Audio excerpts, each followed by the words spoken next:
this is a this this is showing the currents. If you see, that is I believe the wind current. I think they also have the ocean currents. I know you guys are gonna have a good time with this, so you can tell me more drop about it. I haven't had a time to play with it yet, but these are supposed to be, I believe, the air or wind currents. So when we say the winds or the portals going in the winds, right? The winds going in the portals, out the portals, pushing the sun, the moon in the portals, out the portals. We're still talking that flat drop, right? Does this make sense to you? I mean, or is this kind of like chaos? Does this look like chaos or order? Just look at the wind. Look how it's moving. Is it going in order or in chaos? Okay? That's how they want you to see the world. This is supposed to be the globe spread out in a projection, right? But this thing's so dope that all you gotta do is click this Earth, where it says Earth, click on Earth, and you can do other projections just in case you have your own mind, just in case you want to say, well, let me see what this flat Earth stuff is about. Why would they include the AE projection in this program? Maybe because it's a true one. But let's look at it. Let's look at it. Well, I mean, you can play around with different ones. Okay, this is even better. I'm glad I found it. Glad I found this one. Oh, this is awesome. This is awesome. This is what they want you to think you're on, right? An egg? Oh, yo, I didn't even see that coming, but that's awesome. Okay, so check it. This is your egg, you know, Neil deGrasse Tyson, the egg. Right, you got these, leaders, and they're talking about eggs. Everybody has an egg. Who else has an egg? Isis, Asherah. Who fell down in the egg? So are they still worshiping their deities by calling the earth the egg? Do you feel like you're on a egg? Does that make sense? Would you have to understand the curvature right here? If the ball doesn't make sense with the curvature, imagine the curvature right here. Imagine these bridges. Imagine these railroads. Imagine these train tracks. Come on, man. Imagine these airplanes that gotta fly around this curvature. Ain't that something? But Neil deGrasse Tyson says it, right? Science says it. They're just trying to get you flattered. But yo, does this look like order or chaos? Okay. Clearly, it looks like shit. It looks like chaos. Now, what's King Drop talking about? What's he talking about with this AE, azimuthal equidistant projection? You click on AE in projection. You see where it is down here? Right there. Right there. Click on AE. Now, just for fun, pull up a separate tab of the UN flag and then look at this. And you'll see the exact same land mass, the exact same structure. You'll see they have a projection of this AE map on the United Nations flag. That's their symbol. And the reef is Antarctica. Now tell me, is this order or chaos? I'll let you study it. Remember, this is from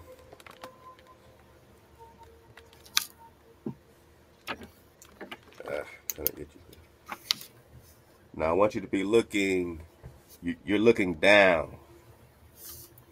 You are with the Most High on his throne, and you're looking down on the earth. That's how this projection works. That's the dimension you have to be in. You have to be looking at the earth through the eye of the Most High, Heya Heya. Wow. From the throne of Heya Heya, looking down on the earth. Then you see the land. Then you see what we would call the central pole or the north pole, right? And wherever the two poles are will be on that side again, the same way we just saw it on the other map. Wow. 8 years ago, Managa. You see our growth, you see our development. It's right in your face, ball, man. We ain't hiding from you. This is off the balcony. Hey, out to my balcony surfers. Somebody told me I need to go get some of this drop, so I had to go get some of this drop to get back to talking about these dragon lines, this Leviathan magic. We're going to get some clips from some classic drops, if y'all don't mind, like the sinking of Atlantis. Yeah, like Insular Worlds. Shout out to my con Brandon out here in LA, man. My nigga ran up on me in the streets, man. It was like, drop, man, drop. Man, what it do? Drop. He was like, man, I be watching all of them, man. My favorite is Insular Worlds. So I had to get this one for the homie Brandon, man. What it do out here, man? Yeah, we're gonna get some of that. Uh, Angels and Demons. We're gonna watch. Not Angels and Demons. That's a Tom Hanks movie. Angels and Dragons, of course, because they be calling our dragons demons, right? So, sometimes they call Leviathan Satan. Sometimes they call you Satan. They call you thugs. They call you savages. This map you seeing right here don't exist no more. I had to go in our archives, my naga, because we have, published work, published recon, right? And a lot of these links aren't here no more. We've salvaged what we can, and there's new ones, every day we find, right? But so we go into these time capsules, you know what I'm saying? A lot of this is on your ether packs or Presta packs. We keep it on the flash drives because we know without the internet, we at least got, we at least got the information, man. We at least got it copied somewhere else, right? So we're building our own database, Monaga. But this link ain't here no more. Well, I think the link is up, but whenever you try to go to this projection, it's AE, Aquamuzzle, Equidistant, AE projection, or flat earth projection. They used to have it, and you can literally see how the water then starts going clockwise, clockwise, counterclockwise, which is really your east and west orientation. They left all the other projections on there, but this one projection, this AE so-called flat earth projection, they took off the website. And it's the only one showing the water in order. The other one shows water in chaos. This one shows water in order. And again, this is the same projection on the UN map. Young dropper, pop off. Just so that we got our bearings straight, let's go back to that map.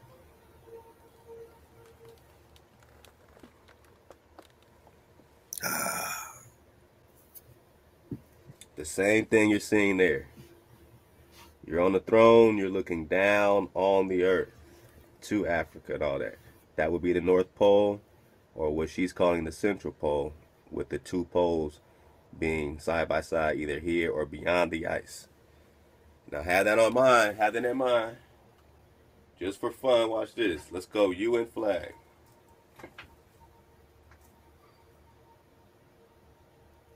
I mean, I'm just, I was being lazy before. I'm sorry. I apologize. Like, why not just pull up the picture? That makes sense. Get a nice big one. Ah, that's even better. Give me that. Whatever. Nice big one.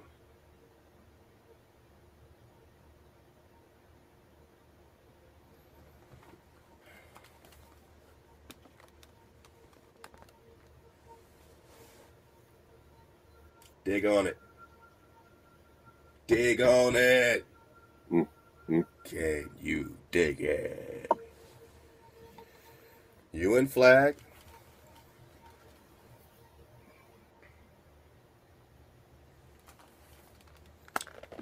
Gleason projection, which is also the J. Christopher, which is also the AE projection. Okay.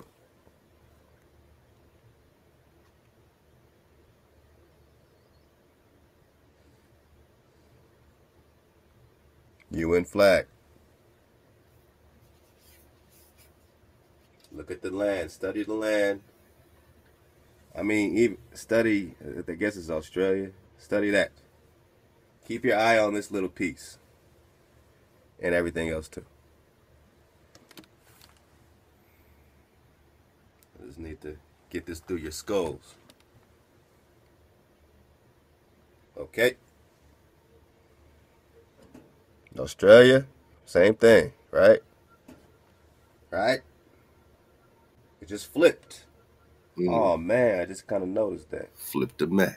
Y'all go back in that. I'm gonna keep going, but let me know, is that absolutely flip flop opposite? Because that would mean that they literally did flip our map Ping pow. around, and that's pretty cold. So this is, Ping pow. drop from me to you in real time. So somebody look that up. All right, so that's the UN flag. You saw that. Young Now let's dropper. get back to our projection. Is this order or chaos? Let's go. Look at it the same way you did the UN flag, the same way you did the other map, right? What's that, Australia down here? I don't know how, it spun around, but Got the waters where's it moving. up here? Anyway, it's the same map. Look at how these make perfect circles.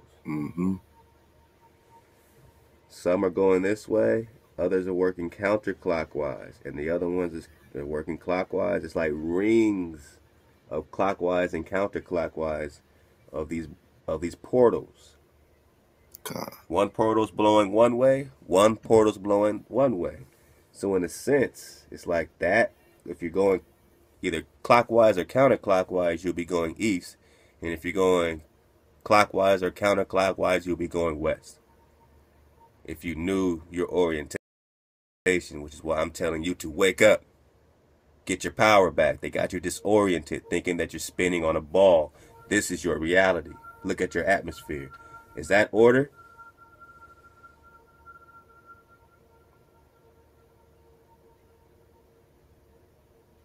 Do you see chaos or order right there? Is that not beautiful? Is that not like a Rolex? I told you you're on the clock until you can get up past the firmament. That's 440. TikTok, you're on the clock. Go get that drop on our IG. My goodness, man. So all you gotta do is know how to navigate the east and west currents, which is clockwise, counterclockwise. And they'll take you around and around and around, depending on, which way you're going. And you gotta respect Young Dropper. He's doing all this with no mouse, man. It's probably why my hands got like carpal tunnel on my wrist, man. My wrist hurt right now. I done did all this drop without a mouse off the balcony. Y'all give Young Dropper some AI, man. 432. You double that, you double that, you double that. Those are the higher octaves. That's when you're off of space and time. Under 440, you're in space and time. They got you on the clock. This is yours. But there's more land. There's more. How does that go? So you got to expand your imagination. You got more drop than they do, so you got to expand them. But check out that drop again. I'll go back to the chaos if you want.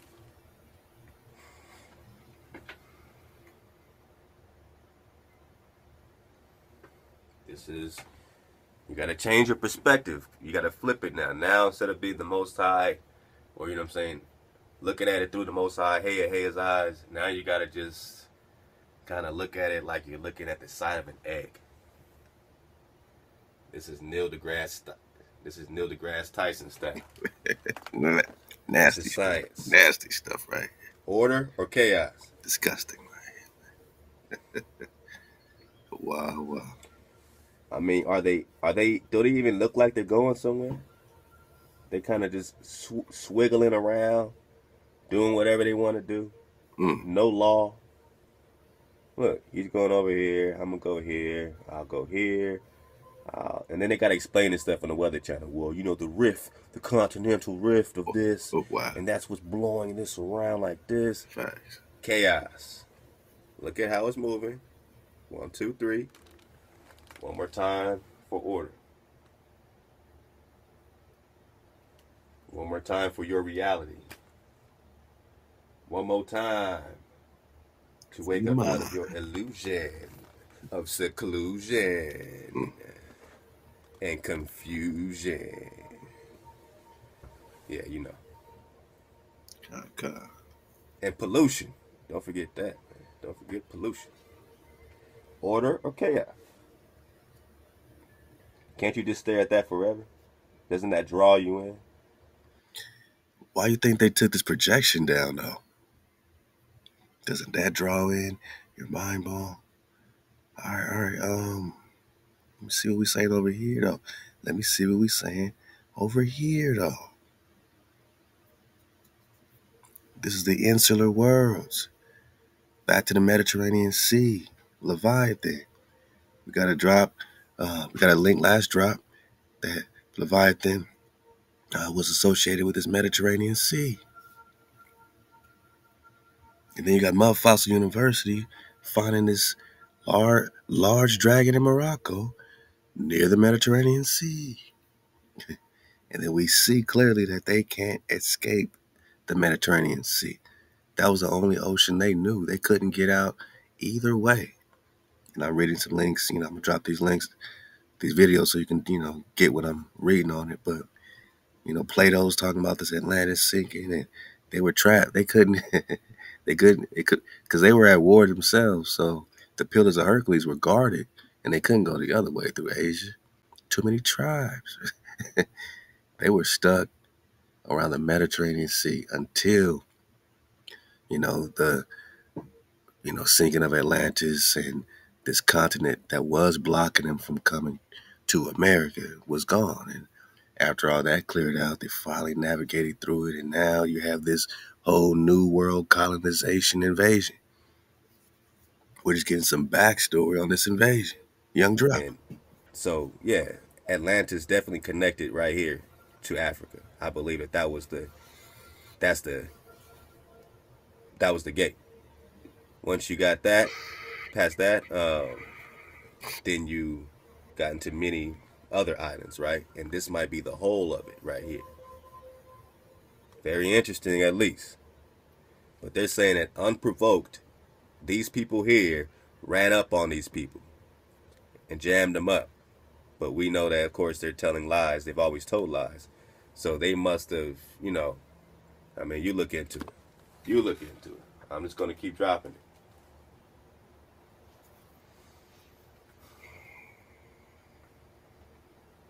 For this sea, which is within the Straits of Hercules, make sure we're good. All right.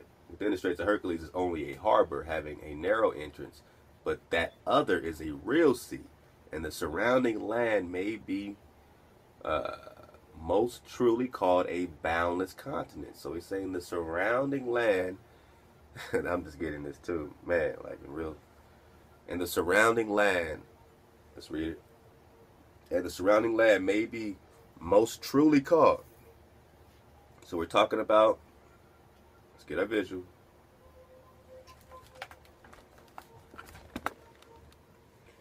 All right. So we talked about the Pillars of Hercules getting into Atlantis. This is no longer here. That's why it was not navigable. When this sunk, these waters were done. They couldn't get it. This was a wall. They finally got to cross that wall in 1492. It was a divine thing. And he sent them to us, hey, to discipline us from all the idols and all the stuff that we had picked up and everything our forefathers had done, leaving the order. And Atlantis was out of order for a while, and we'll get into that. So I'm going to try to go real quick.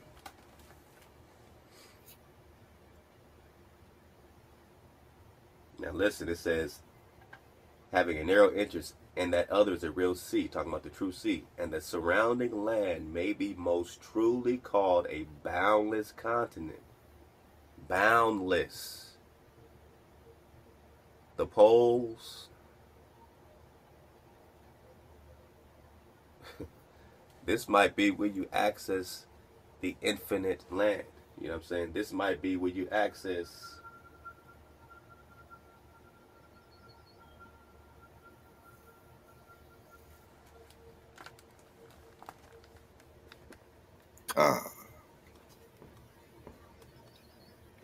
these poles, I don't know, might give you some access to the boundless land. You might have to come over here to get here. This might be the gateway here. Them trying to cross the pillars of Hercules to get into Atlantis, to get into this, to get into the gateway. Who had the gateway? Atlantis, Lemuria. You know what I'm saying? Those, you know. But we'll get into some of that origin as well, right? So I'm trying to go quick. Hopefully you're with me. So in other words, right on. We're good, right? All right. It's the entrance to the celestial. To get through these gateways here gives you an entry point to the heavens.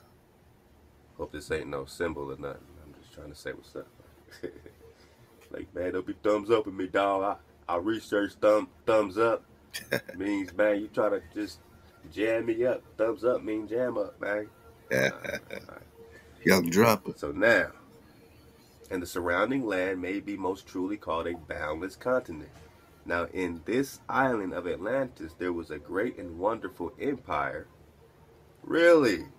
Let's hear about that empire. I wonder if they were melanated. Okay? A great and wonderful empire which had rule over the whole island, or continent,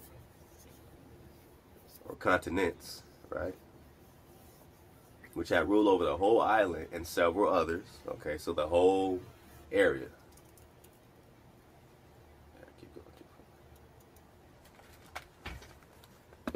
The whole area. So they're saying this king, this empire, had rule over all this. All this. I don't know really where that goes yet, but it's there. But definitely here. Here. Alright. Here we go. Let's go. Let's get gully. Let's get gulla. Say what? Let's get gully. Let's get gulla. Let's turn our frequency up just a notch. Now, alright, so we had the surrounding land may be most truly called a boundless continent. Now, in this island of Atlantis, there was a great and wonderful empire which had rule over the whole island and several others in other parts of the continent. And furthermore, the men of Atlantis had subjected the parts of Libya, Africa, within the columns of Hercules as far as Aegyptos, Egypt. Aegyptos, Egypt. Aegyptos, Egypt. Aegyptos, Egypt. Freeze it, pause it, dig on it. Aegyptos. Alright. Aegyptos, Egypt. So he's saying that furthermore, the men of Atlantis had subjected the parts of Libya, Africa. So now do you see why people might have a beef with you?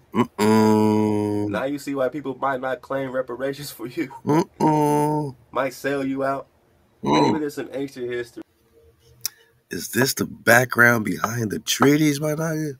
Somebody told me, shout out to my nigga that said, go back and get this, man. Shout out to my nigga Brandon that said, "Drop, this is my favorite video, man. Insular World. Off the balcony. Raw and uncut." We gonna get back to these raw and uncut face-to-face drops, my nigga. I got y'all, man.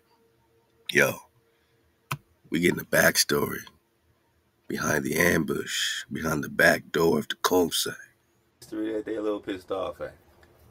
You know, I mean, I'm sure it's the Most High thing too. They're like, oh, you guys think you're chosen, you know, you think you're Israel and all that kind of stuff. You don't exist. We hate you anyway. If you did exist, we still hate you.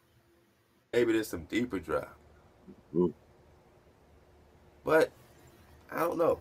I don't want to just say that there was some Israelites conquering. I'm just saying they were Atlanteans. And we're also going to get into this fallen angel seed. So it could be the fallen angel seed that was doing the conquering. But there were definitely some other people there other than the fallen angels that were in Atlantis. We understand that there were native people always here, right? So the indigenous people were there too.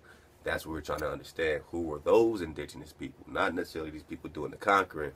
Whatever gripe beef this was may not have had nothing to do with us. But it definitely was a power move. And again, we're talking about the pillars of Hercules. The pillars of Hercules, all right, being right here, I believe, or maybe some, this, I don't know, some type of connection to where they were trying to get through it, and that was the dividing line, I believe. Bang. So these jabronis, before the sinking of Atlantis, before Leviathan sunk Atlantis, which is my theory, um, you know what I'm saying? Big old Leviathan is, if Leviathan is the size of Morocco, according to Mudflood University, is it out the question that this big ass dragon sunk Atlantis, man? Okay. It's the size of Africa, man. What you talking about? It's Leviathan, man. All right. So, I mean, Leviathan got to be so big that Hawa can use his skin, his scales as a canopy to cover Jerusalem, to cover the righteous. The last time we talked about the manna. The manna is a weapon because it's created from the ether, Managa.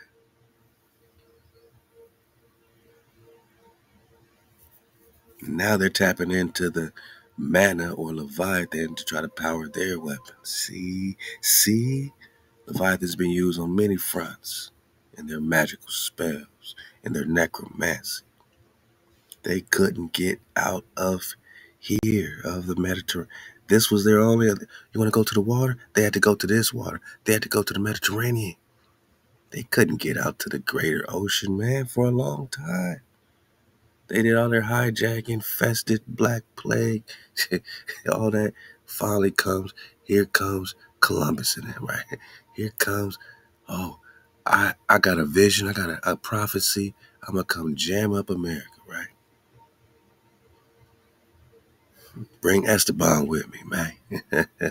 St. Stephen, which is the child of the sun, which is their sun God, which is their Jesus. We're talking the Confederacy more, Manaka. When we talk Atlantis, when we talk Egypt. Don't let them put you in a black hole today. It's the same Atlantean war, the same frequency war, dragon on serpent war, alchemical dragon versus alchemical serpent. One is just now bursting into consciousness, thinking they smart. Now they powering off weapons, going crazy. Atlantis, why do you think it had to be sunk? Because you just now bursting into consciousness. You're like a little baby. You think you're ancient. You're like a little baby compared to ancient knowledge and ancient Hawa, ancient wisdom. You're a baby to us, to the frequency we're on. You're just a baby. You weren't ready for all this technologies. You know, it's like eating the tree in the garden. It's not that the tree is wicked. It's just that the baby ain't ready to eat no steak. The baby ain't ready to eat no gumbo, man. Like whatever, you know what I'm saying? A baby's not supposed to eat some fried chicken, man. What are we talking about? It's not the fried chicken is evil, although you could do better. Malaga, you could do better, but a baby ain't supposed to be eating that. And that's Atlantis, just a baby getting this power of the sun technologies, tapping into the manna, the ether. What? Don't hold no information from us. We want to be a civilization. Egypt, same thing. Just a baby. Abusing the power. Abusing frequency. Using it to conquer. Not keeping it cold. These hijacks were stuck. They couldn't get out, boss. And then they said they got pushed all the way into Libya. Africa was Libya, is Libya, right? Okay. All the way into Europe by this army out of here. Let's go. Sorry, my voice is dying on me a little You bit. popping off, young dropper. You I popping. gotta do a lot of talking for it to die on me. You popping off. Whatever. Gotta drop that drop. Young dropper. Love y'all, man. Shalom. Let's Hey, go. wow. All right. So furthermore, the men of Atlantis has subjected the parts of Libya, Africa, within the columns, excuse me, of Hercules, as far as Aegyptos, Egypt. All right. and of Europe as far as Tyrrhenia, and they say in Italia, so Italy. The vast power gathered into one endeavored to subdue at a blow our country and yours and the whole of the region within the straits. So he's singing about how Athens came to the rescue, how these Greeks destroyed this power that moved in on them from Atlantis a long time ago. We're going to get into who was behind Atlantis and how this war they're talking about is really the war between Poseidon, maybe, and whatever other person Poseidon was fighting, that Zeus, His own right? family. So His own I think family. Lex will drop something how Zeus being Ham, but then we have, what I'm saying, some type of Poseidon character over here. But that was, we'll talk about the fallen angel Nephilim thing. So it's crazy. I know I sound like I'm all over the place, but dig on it. I'm going quick, going quick. Young drop. But no, Poseidon is not sure. But it's just interesting. And Poseidon tried to claim America, even though it wasn't, designated, ordained, whatever you want to call it. It wasn't in order. So this became the push the whole time. By the time you get to the Bible and Joshua clearing out the Canaanites or whatever, they're connected with Poseidon and them. They're going off a false birthright. They're thinking, oh, we melanated. We could be anywhere we want. This ain't your land by birthright. It don't matter when you think you settled someplace because your ancestors said so. If I go somewhere I'm not supposed to be and I have babies and they have babies, they're going to say, my granddad settled here. Your granddad was out of order. You don't want to address this? This is what we're addressing in the insular worlds, boss. Shout out to the con. Brandon had to do it for you. Let go, man. We popping off. Is Jesus a Moabite? Let's go, man. I love it. Don't y'all love, you know what I'm saying? When the drop don't stop. They may think we over dropping. But to us, we got that water and the drop don't stop. We got a piece of this last time out of academia.edu within the ranks of Asiatics. Okay. Noble Drew Ali defined a unique ethnic identity for African Americans. So any blacks in America are now being defined and given an identity in the mind bone of Noble Drew Ali, the prophet of the Moors. We got prophets, uh, Elijah, Samuel, we got shepherds, Con David is our one shepherd forever. Ezekiel 37, 2 cross sticks, right? So their prophet is Noble Drew Ali. Their powers are their powers, our powers are our powers, right? So, okay, let's go. So now you're being classified not just by the white man who's calling you all these other bywords. Now you're being called and given a nationality, given an identity, calling them Moorish Americans. And again, in their language, Ish might mean man, right? Ish could be man. Now you're more man. Uh-oh. Mormons digging deep. We got to dig on the Mormon. Are you more man? Or are you great or are you great-ish? They called us great-ish Americans, more-ish Americans. Direct descendants of the ancient Moabites. Now, here's the fallacy, right? We're not all direct descendants of any particular tribe. Some are Israel, right? And within that, you got mixtures of this and this and that. But we know there's a remnant. We know that all the seed hasn't been hijacked and washed out like the hijacked wishes we were. So that they can, take some place of being spiritual Israelites. No, you keep the code to save yourself and your family. You don't keep the code to replace us. You don't be good to replace Hawa's children. We've been bad. We said we've been bad. But now you're being worse because you're covetous. of our birthright. Hawaii put us to sleep, not y'all. And you just kicking us while we sleep, and you dead afraid of when we wake up. You dead afraid when we pop off. Because we gonna remember every kick. We gonna remember every blow you got off while we was asleep. Every time you know, ignored our identity or, gave us these false bywords. Every time you exploited us, every time, you got unnecessary bloodshed, every lie you told, everything you stole. We're going to remember it. Ooh-wee. I need that James Brown music. Ooh, got the payback. Big payback. You know what I'm saying? Hawaii loves big payback. We should definitely be in the frequency of big payback. But we begin with keeping it cold because the hijack can't stop you from doing that. You see, you start your movement by marching and causing all this stuff in the streets and walking around with pipes, all throughout the street. It's like you're backwards pimping, man. It's like you didn't start with the law, with the code, with the order. Once you build that up, you develop your unity. You develop your solidarity in code, your Shabbats, most over everything.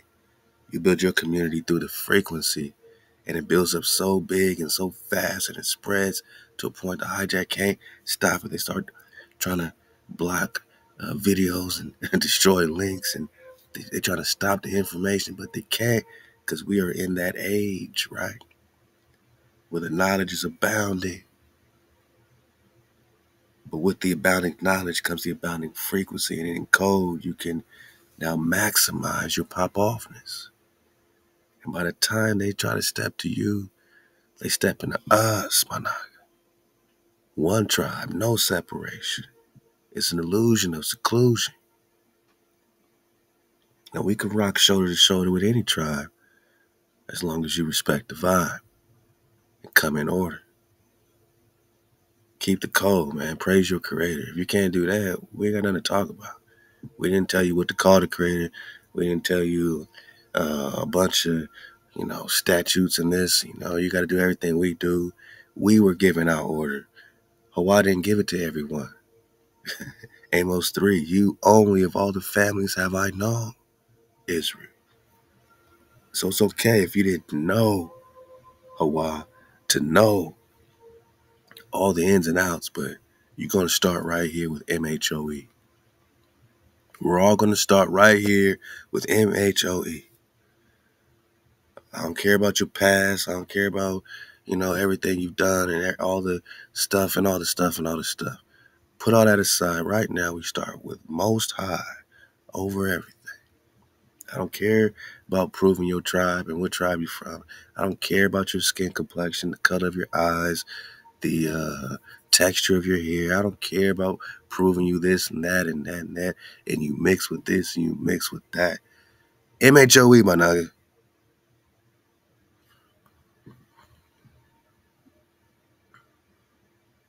Hit the easy button, bread is that simple. No cap on my number 2 pencil. Most over everything. Pops it all off. Now we're in the frequency of agreeing, not disagreeing. We start there. Creator first, source first. The flat drop brings us into the realization that they can't hide the creator. They can't hide Leviathan. They can't hide Leviathan scales in the firmament. They're trying to blast through it, Operation Fishbowl. So now we know it's real. David is real. They can't deny David. Even our, you know, uh, you know, opposition can't deny King David. But they, while acknowledging King David, they don't acknowledge the kingdom of Israel, which is crazy. And if they do acknowledge ancient Israel, and you're still telling us we all come from the ancient Moabites and Canaanites and whatever, come on, man. I guess you are here to make Israel no more in remembrance. So you called African Americans Moorish descendants of ancient Moab? Ruth, the grandmother of King David? David is, oh, he has to be a Moabite now? Oh, because you're matrilineal, so you got to go through the mother. And his seed don't matter.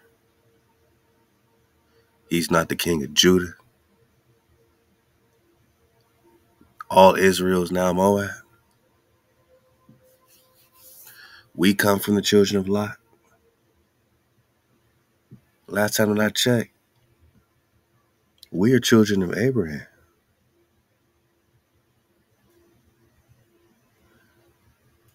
Abraham had a nephew, Lot. You're children of Lot, right? And in theory, you could say you're a child of Abraham, but you're a child of Lot, the nephew of Abraham. You're not a direct child of Abraham. So that blessing, that Baruch, you're hiding in our tents. And that's cool, as long as you don't try to hide us. In the meantime, to acknowledge King David, who was a direct descendant of Abraham, seed of Abraham, not Lot. And then Jesus was a direct descendant, of whom Jesus was a direct descendant, was herself a Moabitess. So Jesus was a direct descendant of King David? How? JC was an immaculate conception, man. Yahushua was an immaculate conception in your New Testament. You're going to have to bring out another document. Because based on the seed of the Father, he is not the seed of David. He's an immaculate conception. Ain't that enough to be a child of God, right? If you're a direct descendant of God himself, ain't that enough? Why you got to clout chase on David? Why you got to clout chase King David? Why does JC have to have anything to do with King David at all if he's an immaculate conception, born of a virgin mother? Nah, we're talking Joshua, right? In the Old Testament, right? Joshua is a direct descendant, of the flow, what I mean? The originators. Joshua's coming out the tribe. Jesus ain't. He's an immaculate conception.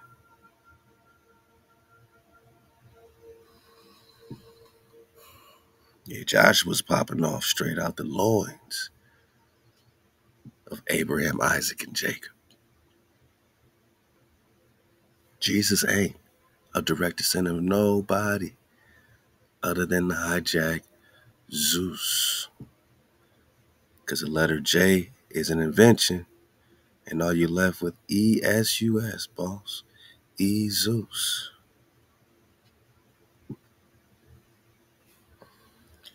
And when you drop the J and you have the E-Zeus God,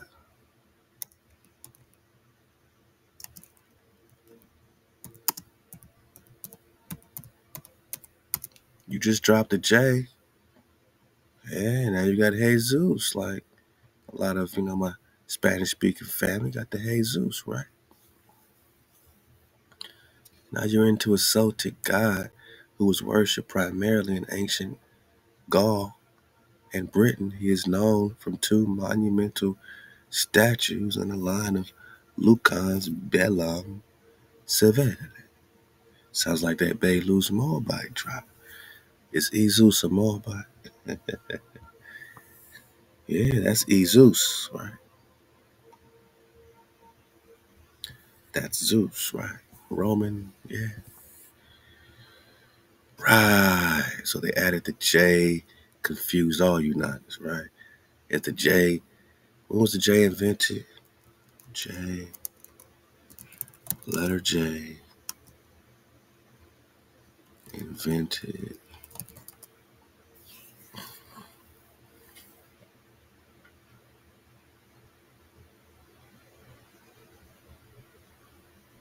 Nobody wants to talk about this. Letter J invented, man. What year?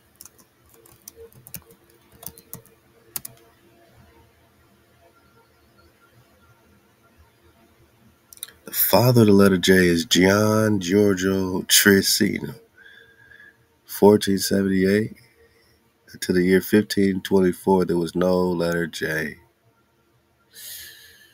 Ouch, ouchie, ouch, very ouch, very ouch. It's a very ouch, man. Shalom, that's crazy because 1524, that's around the Esteban time, you know what I mean? That's around Estebanico time.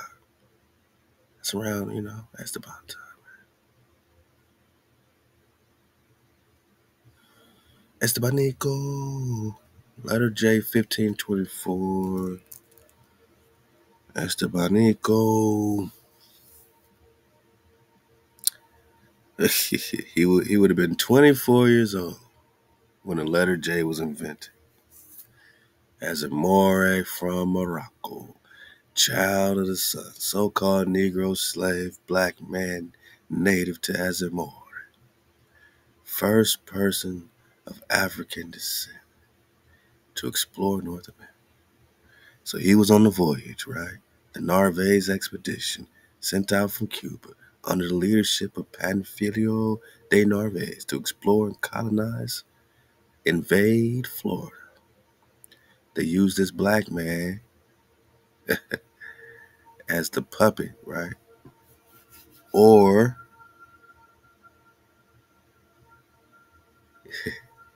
he was taking orders from black ass King Charles, right? This is putting us all in perspective, right? Black Charles.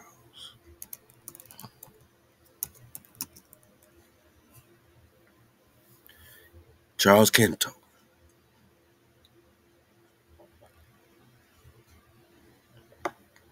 Holy Roman Emperor.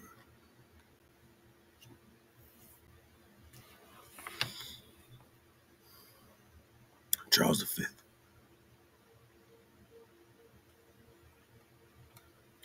Look at the dates. The letter J is invented 1524. So Charles rules as the Emperor of Rome. Bearded black King Charles, copper-colored King Charles. He's on every street corner today, preaching whatever, right? Nuck in them, right? Peanut in them. Straight up nigga, right? He's the Emperor, my nigga, of Rome, my nigga.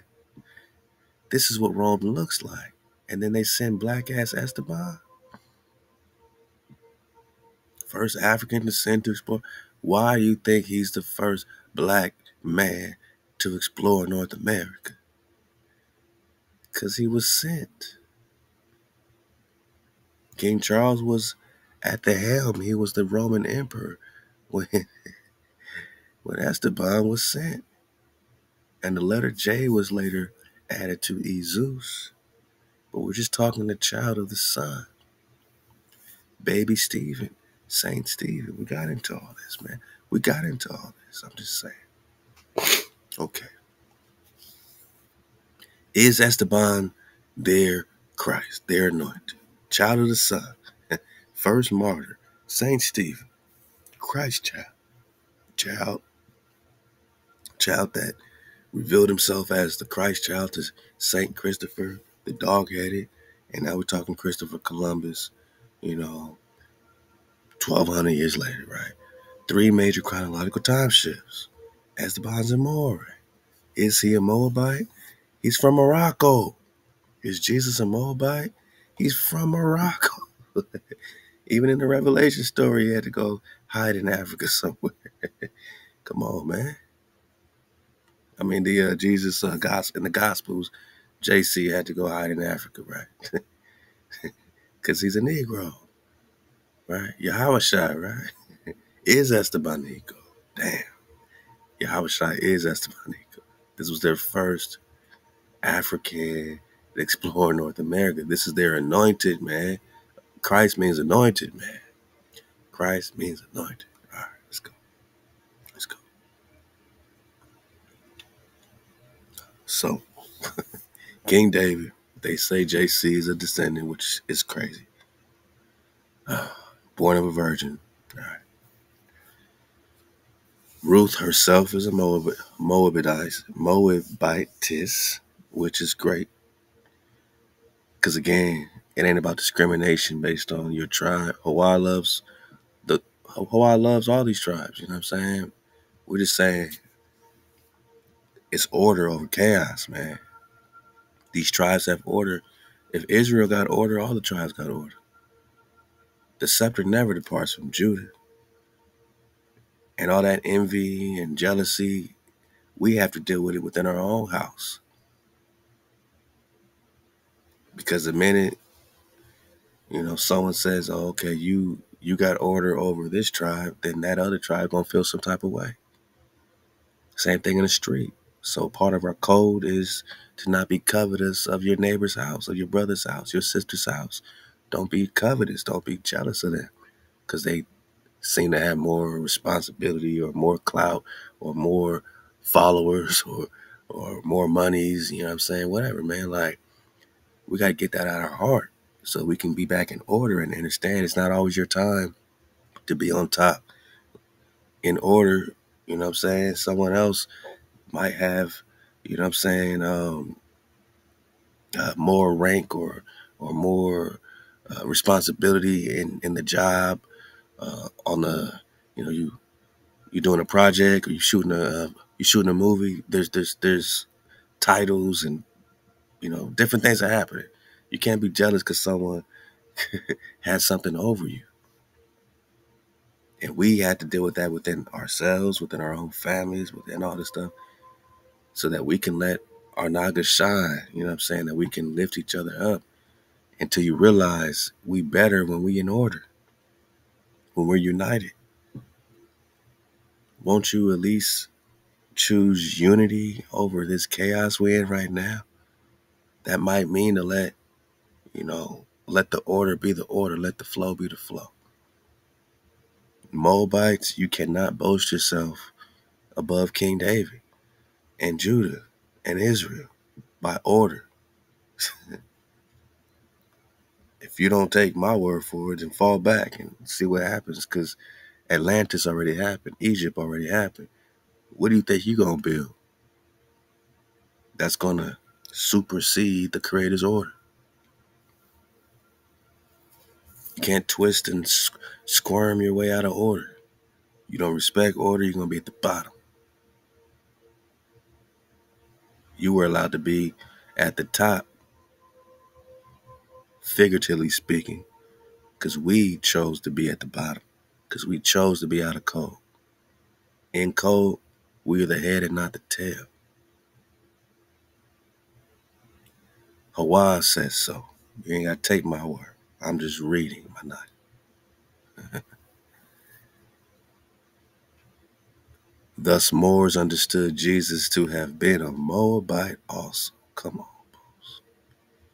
And they conclude that because Jesus is a direct, quote unquote, descendant of King David, and David's great grandmother was a Moabitess, so Jesus also is a Moabitess through the mother. Come on, boss. He ain't even blood related to King David. He's an immaculate conception. Get out of here with the malarkey. According to the Old Testament, the kingdom of Moab existed as a feisty, independent territory. Oh, they were feisty.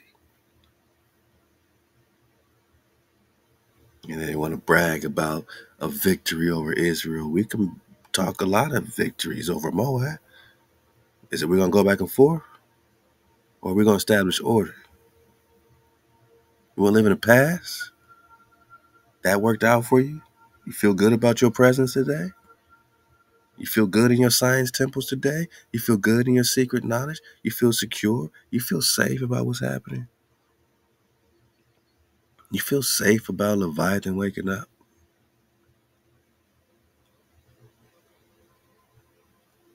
I think the elites feel the least safe.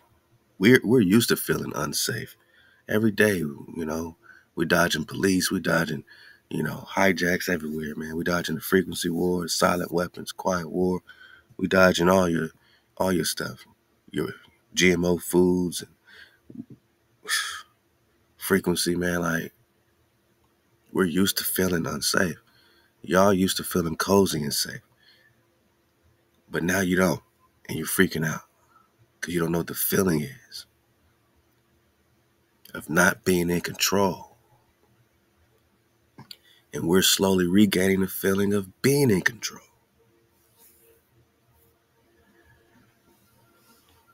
My Nagas, you don't ever want to let this feeling go again. And I'm telling you, it's so simple to keep. Just keep the most high over everything, boss. You see how they just try to wing wham us, deduce that Jesus is a Moabite based on his connection with King David, whose grandmother, Ruth, is a Moabite.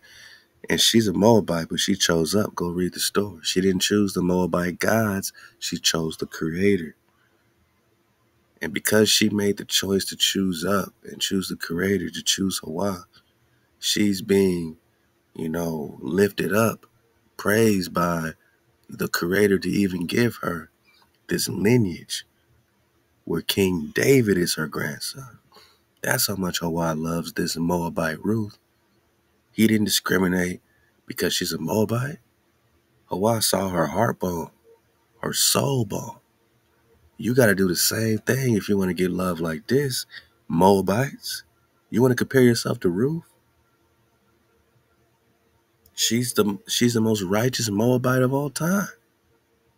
That's why you got to link JC to her. Stop clout chasing off of Ruth. Get off your high horse and keep the code. Stop bringing Zeus into this equation. Because the real question is Zeus a Moabite? I mean, I'm pretty sure Esteban is from Morocco, child of the sun. Is Zeusy boy a Moabite, or are the Moabites just serving Zeus? Is that the connection? Is it flip-flop? Is it reversed? Is Jesus a Moabite, or do the Moabites serve Zeus? Saturn, right? Child of Saturn, Jupiter, Egypt gods, Greek gods, Atlantean gods, Roman gods, all the same pantheon. Hijack City. Moab is very feisty, independent, okay? Independent of who? Us? Independent of who? The order? That came into conflict with ancient Israel more than once. An artifact known as the Moabite Stone, discovered in 1868, tells of the Moabite military victory over Israel. Knowledge of which may have been absorbed into popular black understandings of biblical history. This being the case, Moabite ancestry would have afforded African Americans with an inspiring past. Perhaps Ali chose Moab for this reason. In Ali's history, the Moabites were an independent nation within a larger group he called Canaanites, a group after which he is reputed to have named in his first temple in the book of Genesis. The father of the Canaanites, Canaan, was the son of Ham and the brother of Cush, Egypt, and Putin, all men believed to be the founders of biblical age African kingdoms.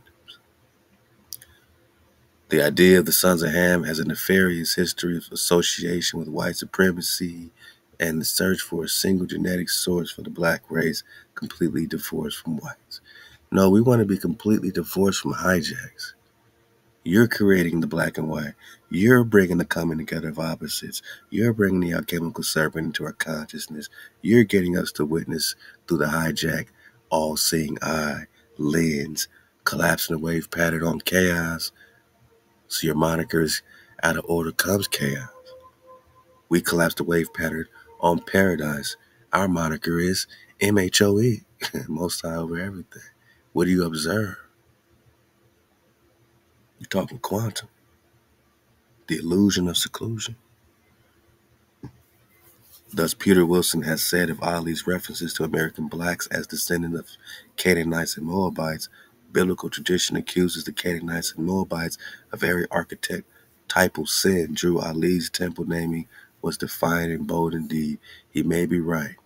Okay. But Ali was also drawing from old popular interpretations of the Bible, which describe the story of Ham as evidence that the ancient inhabitants of the Holy Land had been black. Again, now we're talking black and white. I thought we were talking tribes. How about the ancient inhabitants of the Holy Land were Israelites, not Moabites?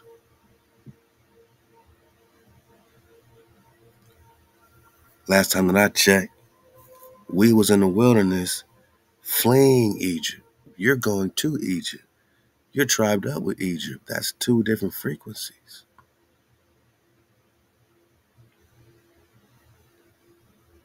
Now we're all part of the Holy Land. Now we're all just happy Shem. Happy Shem. We're all just Shem. What happened? Were you helping us get free? Are you helping us get free today by telling us we're more ish? Not telling us that we are the descendants of Prester John, King David, tribe of Judah, Ephraim, Manasseh. If King David exists, all these other tribes exist too. Now check it. Moreover, Ali's choice would have had a great meaning in the African American folklore surrounding the Great Migration. Canaan was a popular name for both heaven and the city of Chicago.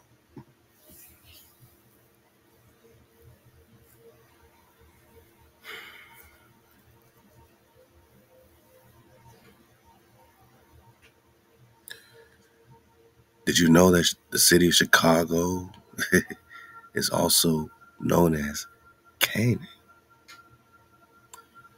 And what's this got to do with the Illinois flow? And are we talking Canaan or are we talking Antioch? Antioch. Are we talking Antioch?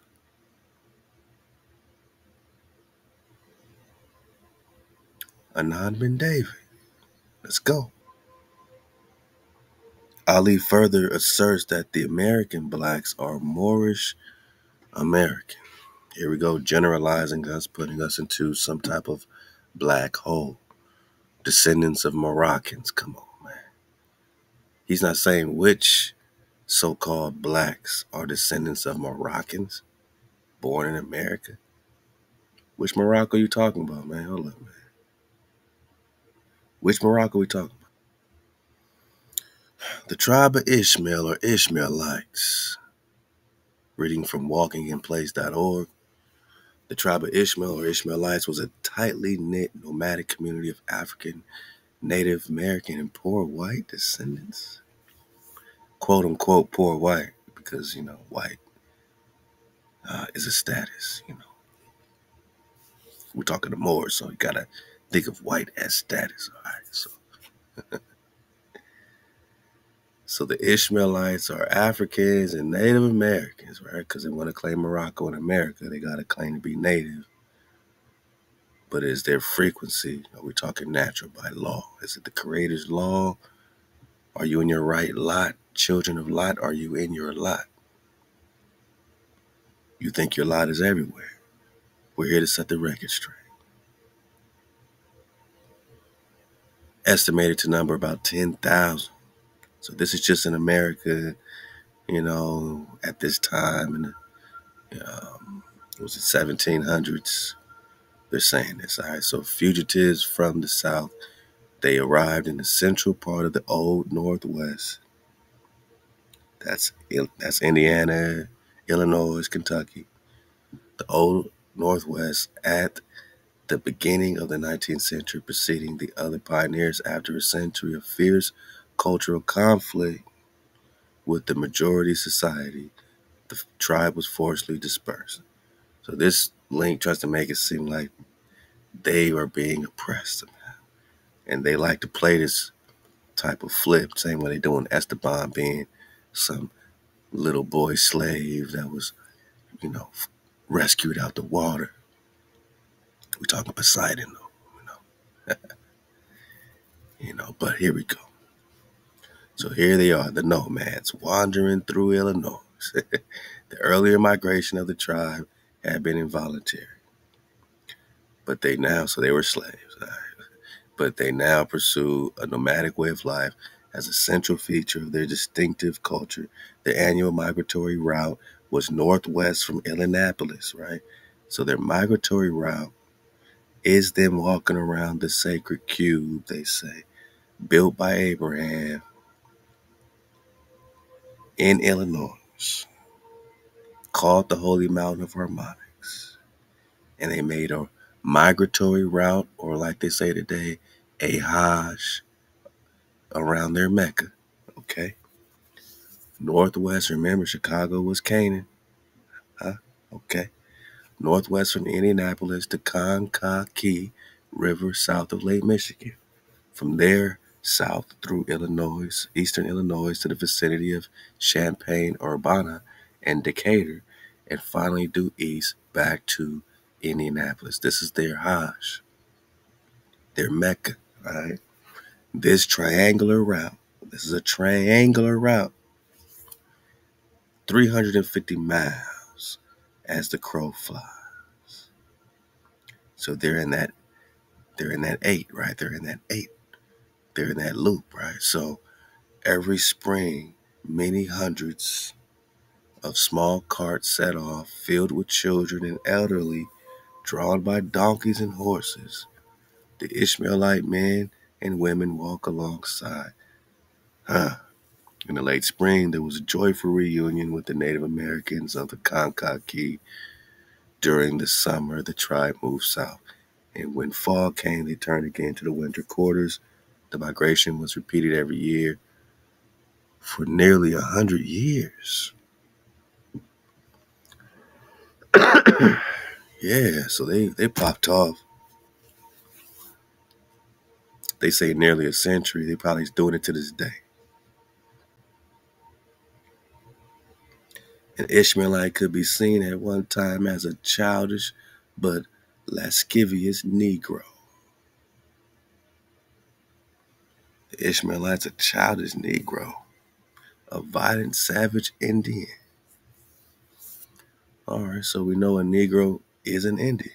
God. Ping pow. Need I say less, man?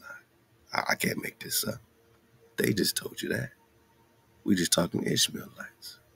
A feeble-minded poor white and most unspeakable a mongrel, product of a defilement of racial purity. This is a deadly mix that conjures up the nightmarish events of the war upon the Ishmaelites. And look here, man, I think there's a war happening on many fronts at the same time. I think although the Ishmaelites had free passage with this treaty of peace and friendship at the same damn time, on the head bone of the Chickamauga Cherokee, like we keep saying. And they had all this, free migration. They got land. But then the hijack, I think, also turned on them too. I think the Moors had their treaties and the hijack turned on them.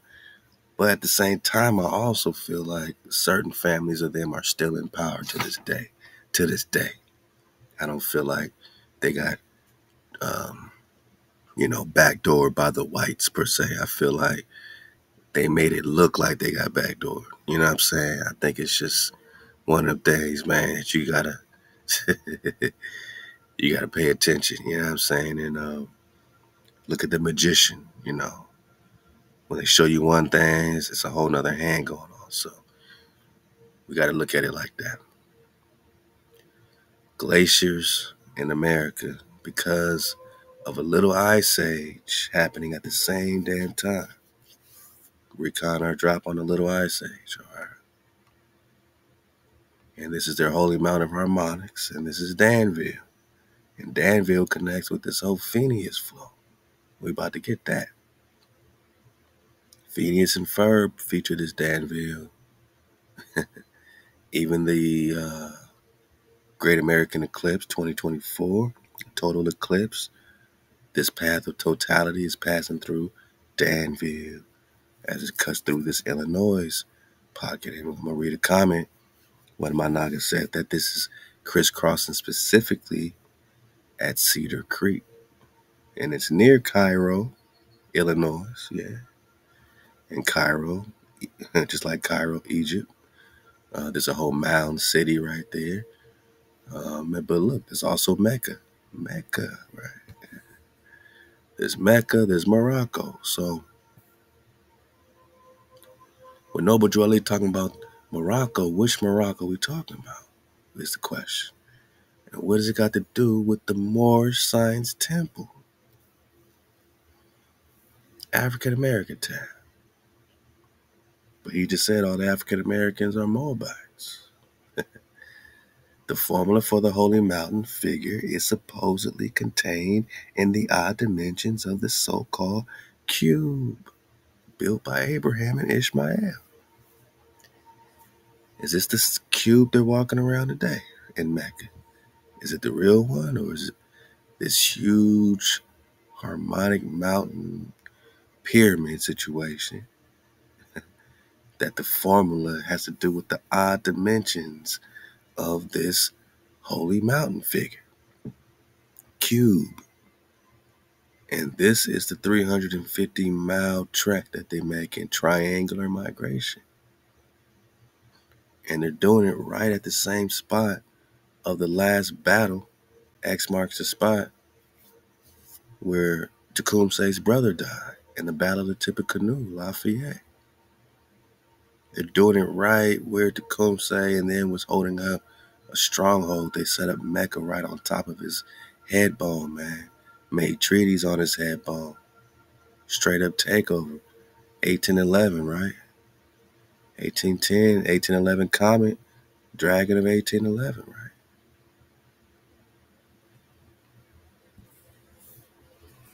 I'm just saying, if y'all was getting conquered and invaded, well, you can't be because you're invading us. You're migrating, right? You're migrating. If this was a bad situation for y'all, y'all wouldn't keep coming for over 100 years doing the same damn thing. But you were protected by the Moorish treaties, which are treated up with the United States Corporation. And a lot of our native tribes also treated up with y'all. And we had to fight all y'all. And Tecumseh tried to vibe it all up together and make it make sense. But that was our last Hebrew war, where we all knew who we were. That was the last stand. Copper color race is found here.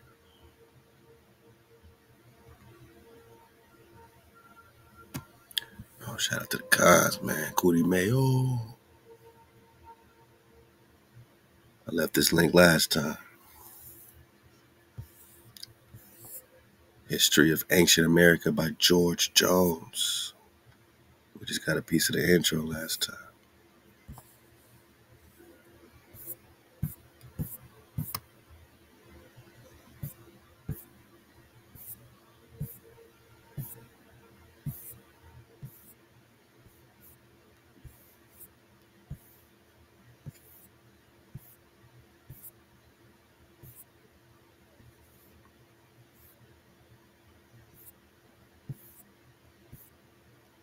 Original history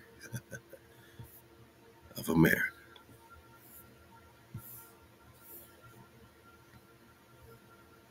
This is crazy because he says in the preface, to the deep historic interest expressed by His Royal Highness the Duke of Cambridge concerning the Aborigines of America may be traced the production of this work. It led the authority or author originally to write the Israel Indian tragedy of Tecumseh. putting it right in your face that Tecumseh has everything to do with Jerusalem, with Israel, with the Hebrews, so-called Indians and India Superior right here in America.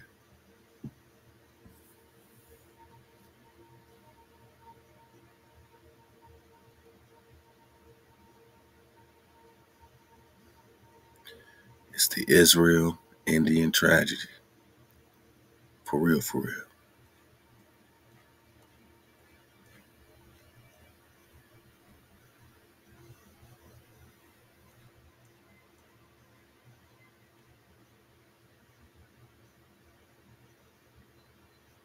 The courteous reader, in tracing the fate of Tecumseh, as depicted in the pages of his life, will not fail to observe the strong analogy between the religious sentiments of the chief of the force, Tecumseh, and those of the ancient Hebrews.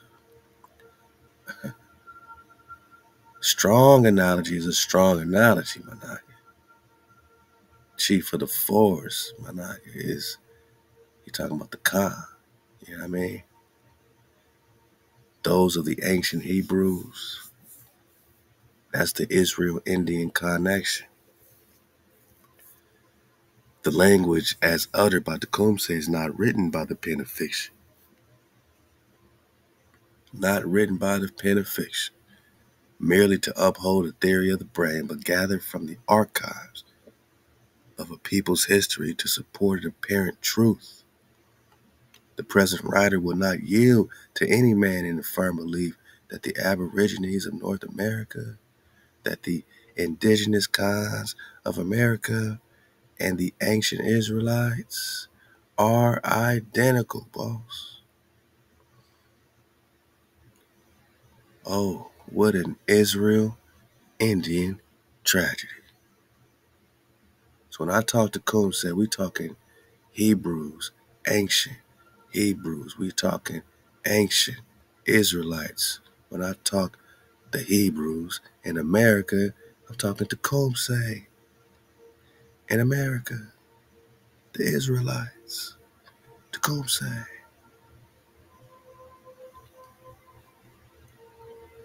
So the picture gets clear.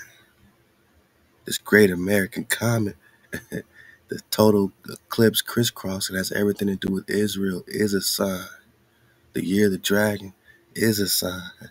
The copper colored races are Israelites, not just more-ish, but it's an assortment of tribes found here, man, because you're in the old world. I said ancient Israelites, right? Identical when we talk North America. They say only, but we know it's the entire Americas. We're talking South and Central America. Yeah, we got our, tribes. Yeah, we understand. We in the frequency. We in order. We getting back in order. But we're recognizing that to comb means to rise, man. And that's what this rising was about.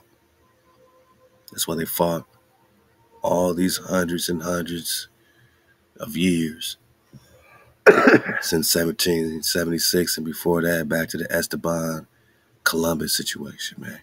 This is just picking up from the 1500s, black ass King Charles and all that. This is just a continuation of the invasion. By the time you get to the Hebrew Tecumseh, the Israelite Tecumseh, I'm talking ancient Hebrews, I'm talking North America, I'm talking ancient Israelites, Hebrews, Tecumseh War. These are Hebrews in America that continue to fight, fight, fight, fight, fight, fight, fight, my nigga. Kept fighting. You didn't have time to be no slave. You didn't have time. When did you have time to be a homeborn slave? Israel, are you a homeborn slave? I'm talking to Israel. Because I'm talking to Tecumseh. Yeah, we're talking dragons and comets. Because Tecumseh's name means shooting star, meteor. And a meteor is a Preston. Look out for Presto 129. We're talking Psalms 83 Confederacy. And these children of Lot, Moab, and Am, they've consulted together with one consent. Against the cons do they make a covenant, the treaties of peace and friendship. I'm talking Ishmaelites, huh? We're talking Ishmael. Okay.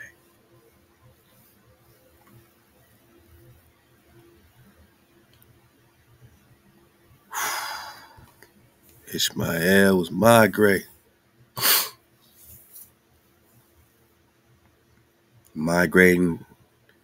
and invading. Let's talk Danville. We got some drop on Danville. Like I said, Phineas and Ferb got this Danville flow. City of Danville, they say, it's named after one of our writers, executives, Danville. Yeah, it's supposed to be a fake city in cartoon Phineas and Ferb. Phineas the dragon, major city in the tri-state area, geographic anomaly. All right, so it's a geographic anomaly in the cartoon. I'm saying it's a geographic anomaly in real time.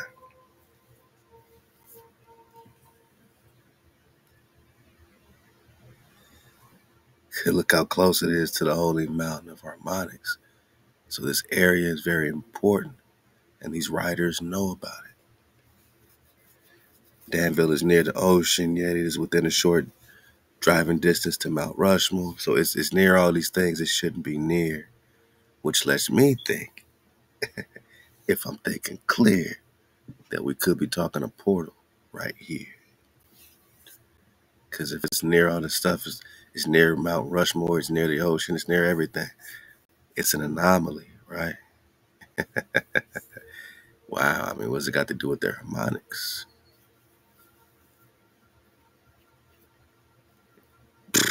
I can't make this up. Danville is catty cornered with Muhammad and Mecca and the Mountain of Harmonics, man. the sacred cube. You don't think there ain't no portal, no frequency happening around Danville? Huh? So it's near everything. Population of Danville is 241,000. Okay. As seen on the sun. All right. So, all these times Danville kept popping up in the series. Act Your Age shows a version of future Danville 10 years. So they go into the future. Looks more or less the same as it did in the present time. 20 years in the future, two possible futures of Danville are known to exist. It's multiple futures, multiple timelines. Sounds like Marvel, sounds like Kang. A good future based on the current timeline where Candace has come to appreciate her brothers, and a bad future where Candace succeeds in busting her brothers when they build the roller coaster. So it's a good timeline, it's a bad timeline. Okay.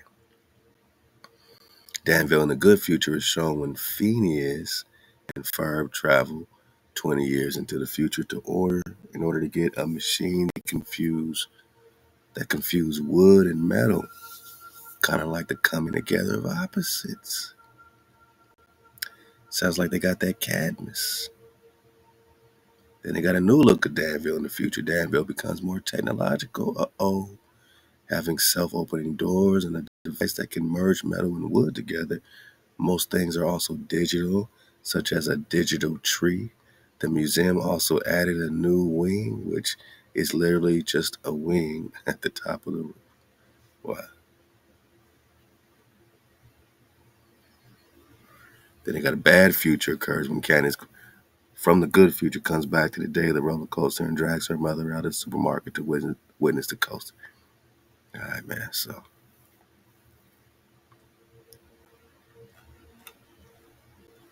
I'm just thinking about Phineas, man.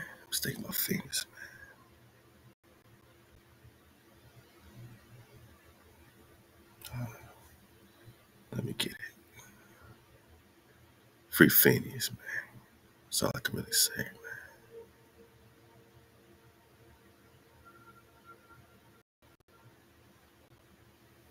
Freak Phineas, man. Before leaving on our expedition to see the Acadian green dragons in the wild, Conseil and I made a stop to see the country's most famous dragon in captivity, Phineas. This is real spill. Let's go. Fort Tryon Park Zoo, Tryon Park Zoo in Upper Manhattan is home to Phineas, a 140-year-old Acadian green dragon that has lived in New York for over a century. And we recon this Fort Tryon Park, and they still got this Phineas mascot, but now they changed it to a rhino. Rhinoceros. Got the same type of nose, same horn on the nose, but it's a rhino. Look how sick these people are, right? So they now changed it to a rhino. Now they said for these dragon hatchlings, it says Fort. Well, let's get it. In 1857, P.T. Barnum acquired 4 Acadian green dragon hatchlings, which he placed in his American Museum in New York. When the museum burned down, he put 4 dragons, 4 green. He said P.T. Barnum acquired 4 Acadian green dragon hatchlings. So he put Museum burned down. Now they're not gonna tell you, oh, a museum filled with dragons burned down. But what you can do is try to cross-reference like we've done plenty of times in the past. And what they say, 1865.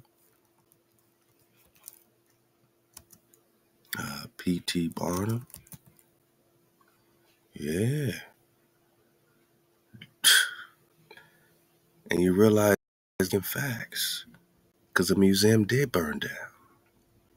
But instead of calling them dragons, they called them whales. And didn't last time they said Leviathan also classified as a whale or a dragon?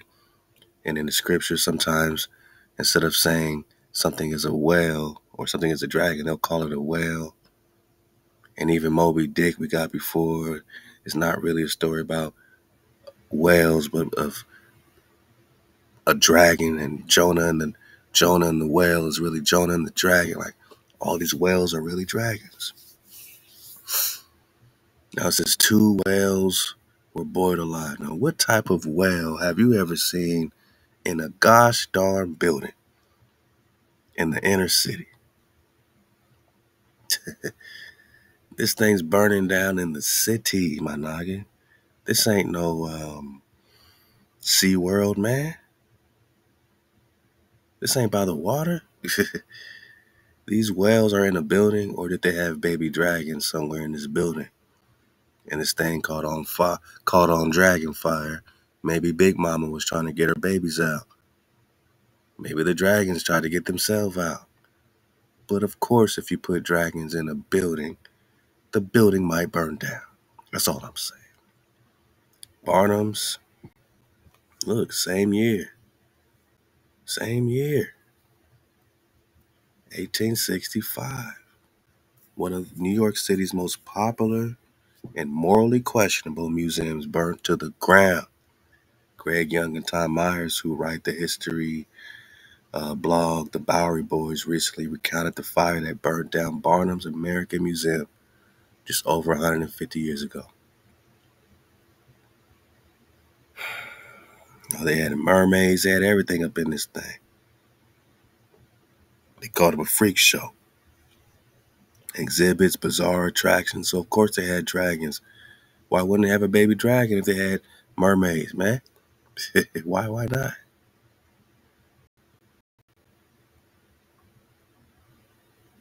July 13th, museum employee came running from the basement announcing that the office on fire. So she's running from the basement. So where were these baby dragons at? The flames quickly spread and soon smoke billowed out the building. And the whole building burned down. That must have been some dragon fire, man. No human lives were lost in the blaze, but many animals perished, including 2 whales, which horrifically boiled in their tanks. Lions were roaming around Manhattan. Everything, man. So, come on, boss. 2 whales were boiled alive. Well,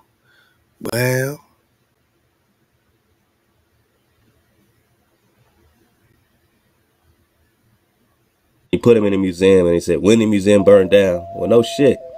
In 1865, 2 of the small dragons were killed. The remaining dragons were taken on a tour with Barnum. So instead of 2 whales being boiled alive, the true story is 2 of the small dragons were boiled or killed. They just changed it from dragons to whales, and it's the same year, 1865. Now do you see clearly? These niggas ain't making stuff up. Listen what they say about the Phineas Dragon enclosure, and remember the Danville flow.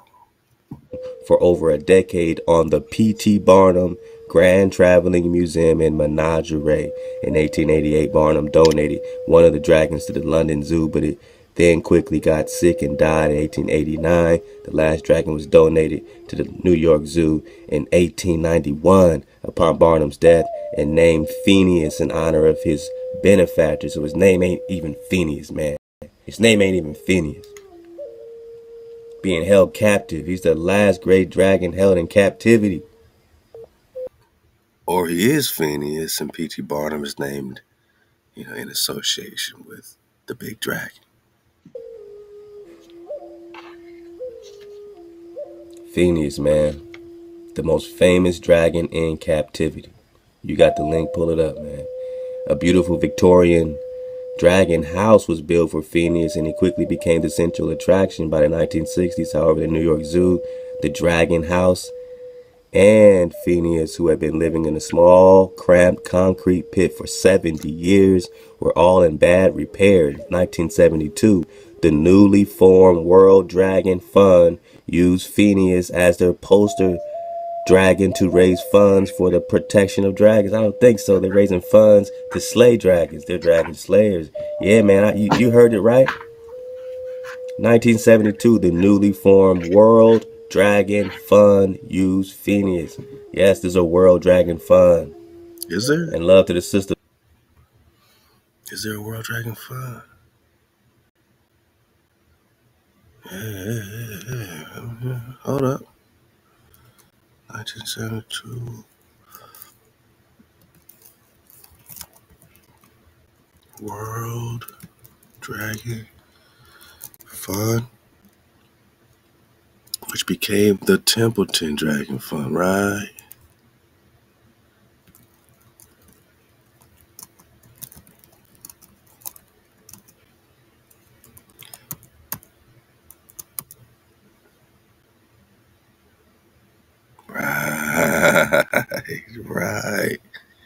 Right.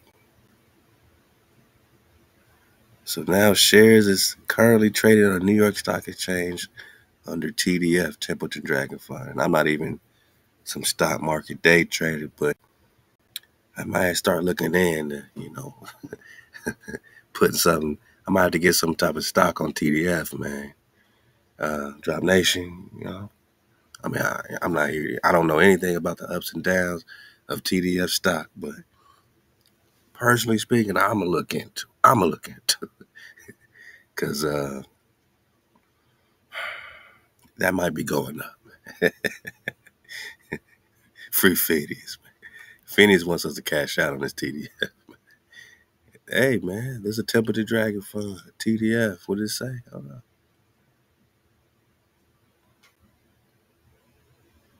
Sister Larissa, because she dug on that and she actually found. Yeah. Shout out Aqua Larissa. Let's go. That this World Dragon Fund is now called the Templeton Dragon Fund. I can't make this shit up. Big pow. I can't make it up, man. The Templeton Dragon Fund. So Frank Templeton Investments and all that. Hey, it's being traded on the New York Stock Exchange today as TDF. And it was specifically put in place to do what? In 1972, the newly formed World Dragon Fund used Phineas, the last great dragon in America, as their poster dragon to raise funds for the quote-unquote protection of dragons. Yeah, right, nigga, right. Yeah, right. Y'all slaying, y'all got Phineas in captivity to raise money to protect Phineas. You got Phineas in captivity to raise money to protect Phineas. They on that play, man. In 1978, a new dragon enclosure was built. Oh man, it should get your blood pumping to know that Phoenix is in captivity right now in Upper Manhattan. In Con, Tryon, what they say, man? con, World Dragon Fun. Oh my goodness. con. Oh my goodness. What it say? Tryon Park Zoo, man. You dig on it. Tryon Park Zoo, Upper Manhattan. They're holding Phineas hostage. This is all of the nesting grounds for these particular Acadian green dragons all throughout Maine, New Hampshire. Everything in red is a historical range. These are all the nesting grounds, man. And yeah, this ain't play when you start seeing these dragon eggs on the beach. There's something called Bowling Ball Beach. Alright, you can look all this stuff up. Man, is this play? Is this play? Do you see all these dragon eggs? Yeah, before you thought they were rocks, huh? You thought they were spherical rocks. All over the place. Spherical rocks, right? Mix. Spherical rocks, huh? Just a bunch of spherical rocks, huh? Spherical rocks, huh? Oh, Just a bunch of spherical rocks. You thought that Chinese mountain drop was the only mountain drop? you gotta drop it. Or you thought it was dinosaurs all this time? Love to the family. Manny Gaye. Actually, Eye of a Dragon, I believe, hit me with this, man. He said, the truth is that the fathers of modern paleontology used the term dinosaur and dragon interchangeably for quite some time. Dinosaur are the dragons. You see what I'm saying? Man, let's get back, man. Anyway, man, Phineas, man. You know what I'm saying? Phineas, man.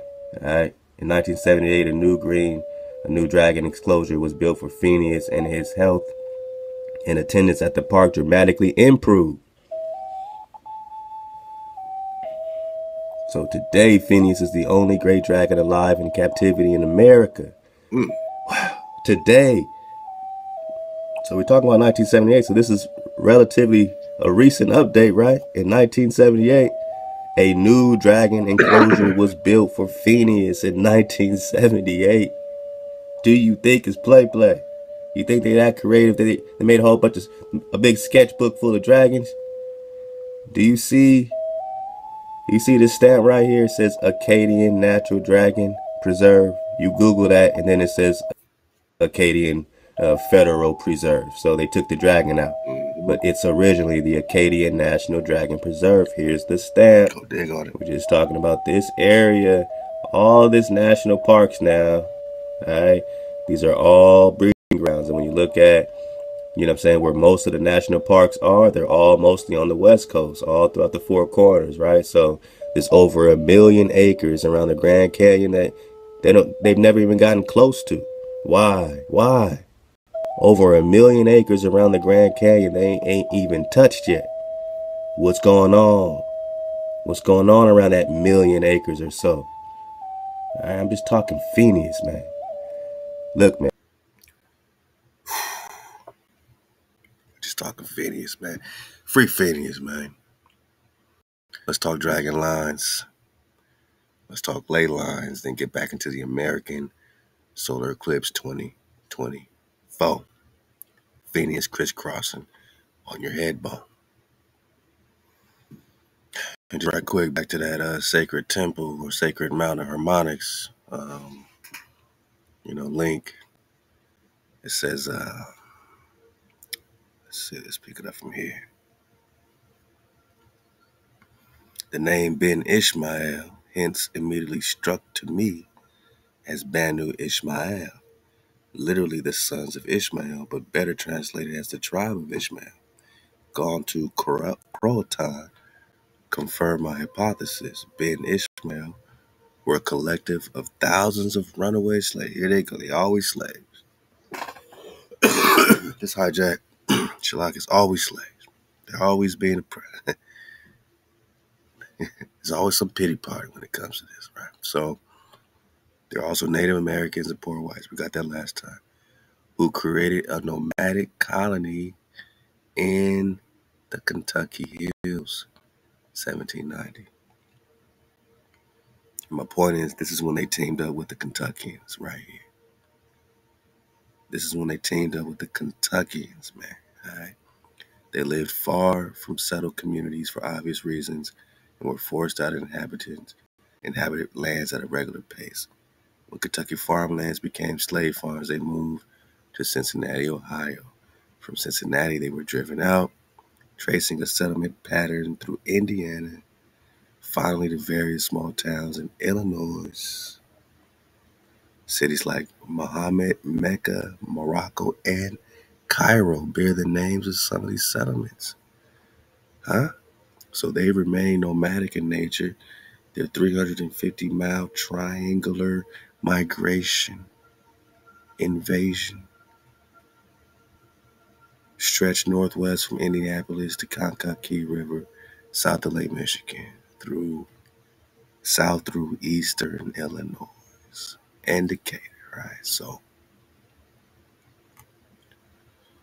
Kentucky, they teamed up with the Kentuckians.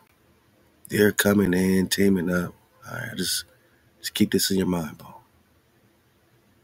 And what happened with the Kentuckians and Tecumseh, who's the last Hebrew priest Khan making a stand? Well, this takes us directly to the Battle of Thames, Thames. Love to Dizzle Fitty says, is this the Battle of St. Thomas? It's Thames Thomas, man. I love that. It's interesting. Or the Battle of the Moravian town. Okay.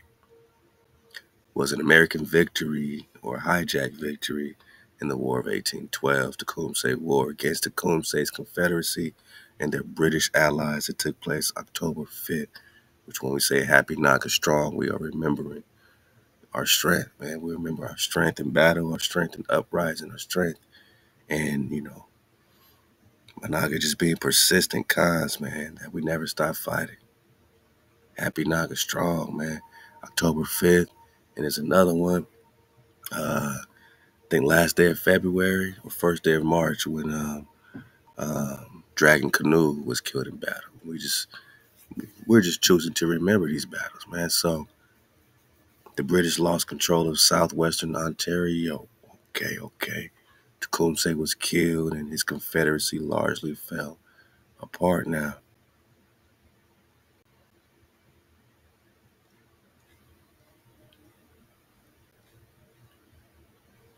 Going to the battle,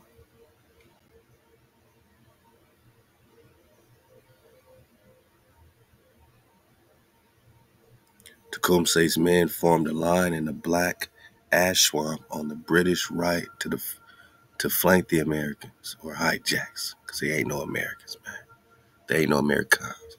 Tecumseh rode along the British line, shaking hands with each officer before rejoining his warriors. He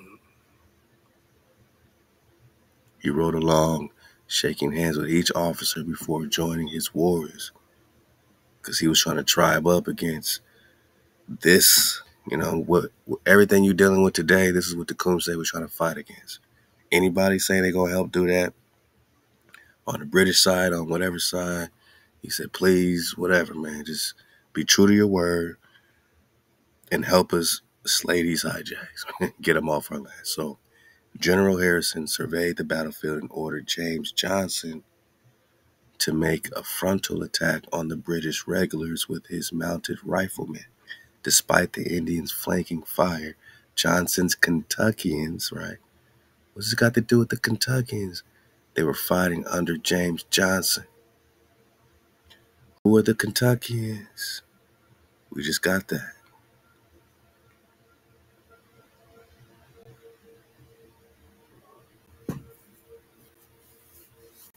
Kentuckians had everything to do with the nomadic colony being established in the Kentucky Hills in 1790. Who? The tribe of Ishmael.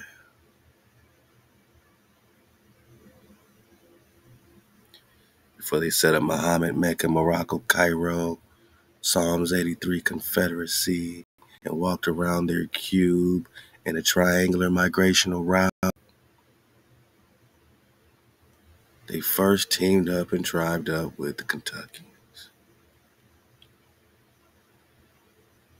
And it is a fact that the Kentuckians were right there when Tecumseh died.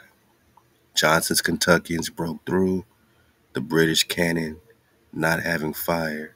The exhausted, dispirited, and half-starved British regulars fired a ragged fusillade before retreating in disorder. Tecumseh was fighting head up with these Ishmaelites in the Battle of Thames. Tecumseh and his followers remained and carried on fighting. Colonel Johnson charged into the Indian position at the head of 20 horsemen to draw attention away from the main American force, but Tecumseh and his men answered with a volley of musket fire that stopped the cavalry charge. Tecumseh was on the front lines. They regard him as the most fierce warrior of all time, the hijack. Let the hijack tell it. Johnson himself was hit 5 times, and his main force became bogged down in the swamp mud. Tecumseh is believed to have been killed during this fighting. Believed to have been killed, it's not he was killed. So there's still some speculation on how and when, you know what I'm saying, during this war. You know, there's this, everything ain't completely solid yet in the investigation of Tecumseh's murder.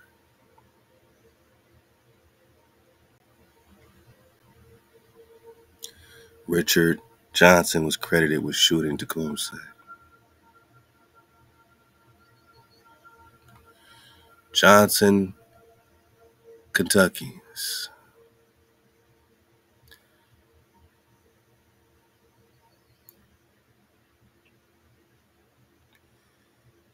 James Johnson's troops.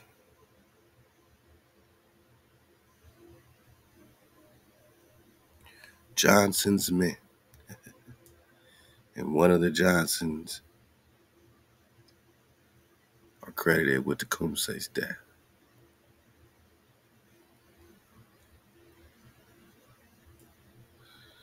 And the Kentuckians have everything to do with the Ishmaelites. Ishmaelites are migrating, boss.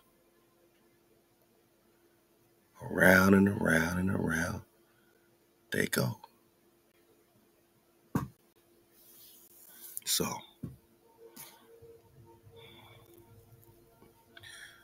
what does this sacred mountain have to do with the crisscross applesauce? Have to do with the dragon lines?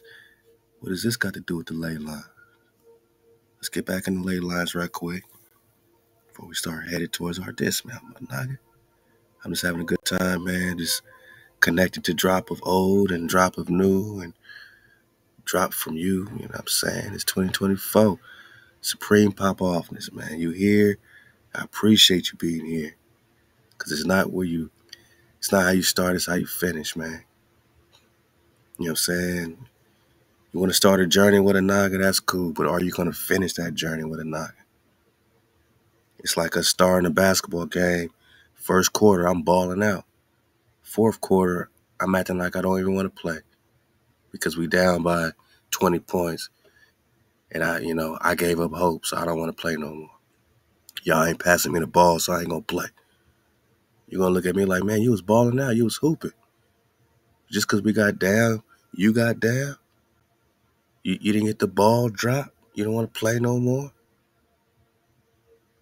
Not everybody, popping off with us in 2016 is popping off in 2024. That's just a, cold, hard, serious fact. But I'm grateful that we here, and I'm grateful that you here, and all my nagas that have ever been surfing the wave, man. I ask you to come on back on this wave, man, with a naga. Because I need you, my naga. We need you, my naga. We got to intersect. We're talking dragon line. All right, but before we do, one more link, nkaa.uky.edu. Ishmaelite, Kentucky. Again, more recon to the Ishmaelite Kentuckian connection. And just remember that they was rocking with Johnson. All right. And Johnson is credited with killing Tecumseh. All right. And just let you know what side they was on. We just show, I don't know who shot the shot. I don't know when the shot was fired. I don't know how many shots. I don't know what, you know what I mean? But somebody's responsible, man. So we put it together with them walking around this cube, with them walking around this triangular migration in Illinois, teaming up with the Kentuckians and then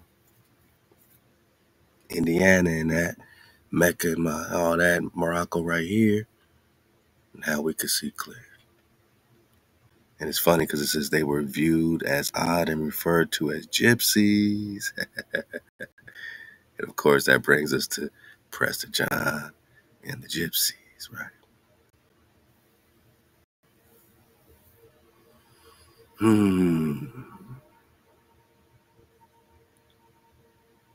So we're talking gypsies, or we talking, hey, put an E in front of the G.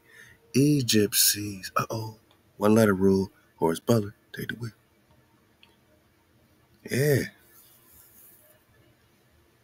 Islamic denomination call themselves Ishmaelites, first noticed in Noble, like Noble Drew, Noble County, Kentucky. Wasn't Noble Drew Ali born in Kentucky? Y'all fact check this. Was Noble Drew Ali born in Kentucky? This is Noble County. And these are Egyptsies. And with permission of the Pharaoh, they migrate. Only with permission of the Pharaoh. Remember that. Around the Maxim, right? First generation included escapees from enslavement and Indian wars. I mean, were they Tecumseh's slaves? Because Tecumseh, I'm sure, had some captives, all having made their way to Kentucky from Tennessee or Tunisia. We're talking the more Carolinas, Virginia, Maryland. So to this day, that's a strong presence right there, man. Early 1800s, Ishmael's son John led the group across the Ohio River to the area that today is part of Indianapolis, Indiana. Soon afterwards, the group became a nomadic community. They were viewed as gypsies. And again, that just reminds me of Prester John and the gypsies. Y'all remember that, Doc? So we're talking gypsies or Egyptsies, and the only way I'm saying that these are Egyptsies, man, is that, you know, we're talking more. We're talking the Ethiopians in Western Europe, right?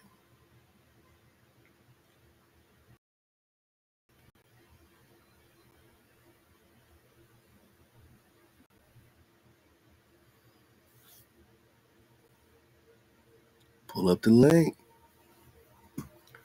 This is called President John and the Gypsies. Let's go. So, Roger Bacon, yeah. There's an interesting paragraph written in the 13th century by the English philosopher scholar Roger Bacon and some exotic strangers in Western Europe. Now, who, my naga, are in Western Europe called Ethiopians? Who would be called an Ethiopian in Western Europe? I'll wait.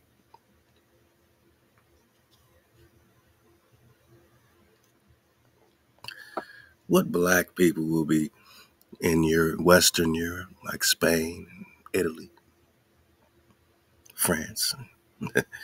The reptile that the Ethiopians eat is the dragon.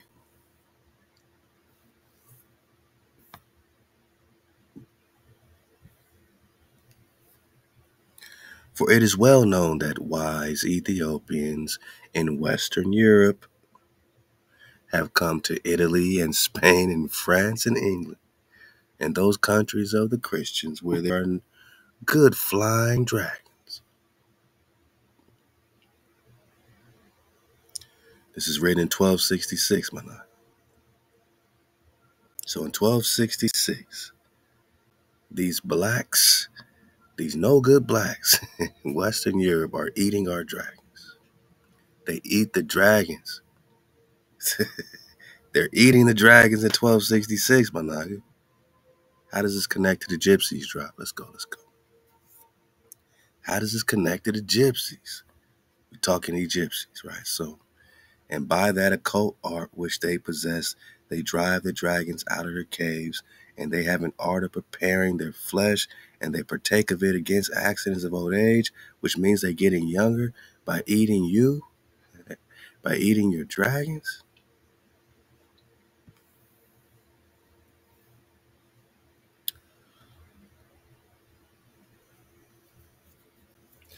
And they partake of it against accidents of old age and prolong their lives and make their intellects subtle, or they get smarter, all right, beyond all estimation. That's 1266 Opus Magus, man. They're eating the dragons in Western Europe, the Moors, right? I'm talking Leviathan magic, man. If they've been eating the dragons since the 13th century and beyond, Atlantis and all that, then what are they doing with Leviathan in Morocco? Shout out to Mudflood University, who found an amazing large 900-mile dragon that is literally taking up the entire space of northern Africa. And Morocco's just controlling all that, right? They eat the dragon, my nigga. They're getting smarter, younger, prolonging their lives. What's it got to do with the gypsies drop? It is not necessary to speculate here that these so-called Ethiopians were in fact gypsies, boss. Say it with me. Body bag for the illusion. Yeah, that's a body bag.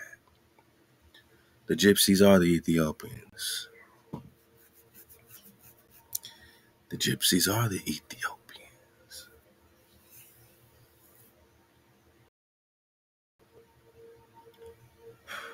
But only to comment on the surprising amicable attitude of the Western European towards gypsy-like strangers in their midst in the 13th century. The prevailing attitude seems to be one of awe and respect, and we know that this is generally how the gypsies were perceived and treated on their first verified arrivals in Western Europe in the late 14th century, 1300s. They found us in the 1400s in America. They got out the Mediterranean Sea. They found us. They got smart, right? They got smarter eating the dragon. And this amicable attitude means that they were treated well. So they didn't understand this bond, this treaty, this connection between these Ethiopians and Western Europe, or Moors of Spain and Portugal and Italy and all that. That is now making sense why it's such an surprisingly amicable attitude while they're so respected, because they're all the same tribe. They're all the same confederacy. The Egyptians are Egypt. And with permissions of the Pharaoh, can Moors migrate? And the Ethiopians are the Moors. We're Ethiopian. We're the burnt face. We're the fiery looking ones. It's just a generic term for dark-skinned, copper-colored people. So these dark-skinned, copper-colored people in Europe are eating the dragons, and they're teamed up, tribed up with the gypsies. They're teamed up and tribed up with the gypsies.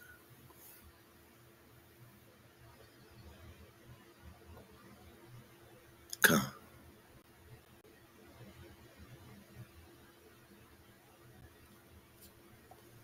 do you see clearly?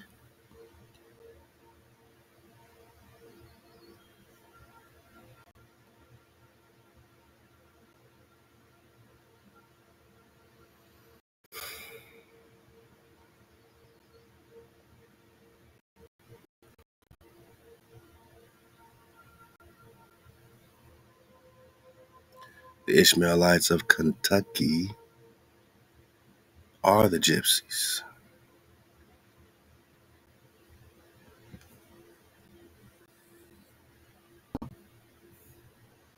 Same gypsies that are eating our dragons. Same Ethiopians in Western Europe. Migrating boss. Migrating boss.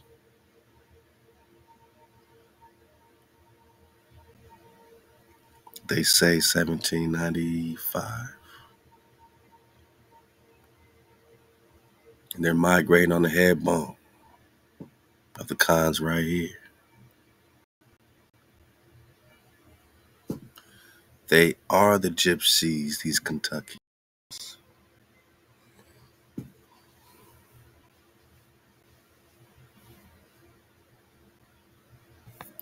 Morocco. Yeah.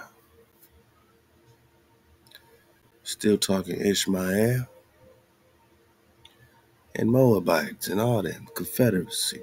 Psalms 83. And again, you migrating during the war, right? Which is crazy. Who would migrate into a war unless they were favorable? 1785. You mobbing right into the Chickamauga War.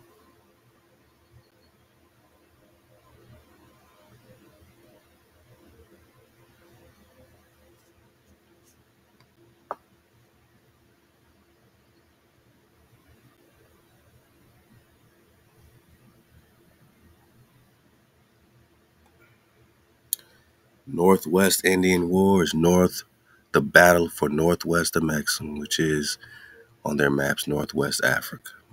And the Afra just means the dust of the earth. It's a battle for the earth right here in the so-called Northwest. You see? So that's how this Kentuckian flows on in here. Now, let's talk ley lines, dragon lines for the dismount. Because it's all happening. Lines and vortices, vortexes, portals. What's a ley line again? Straight alignments drawn between various historical structures. And don't get tripped out by this straight line talk, because we discussed before that there are no straight lines in nature. Everything's curved. Everything's curved. All nature is curved. So it's not so much that they're just straight lines, but when you see it in the right orientation, they're curving intersections. Same way this crisscross is happening, 2024, right? It's more of a curving type of intersection.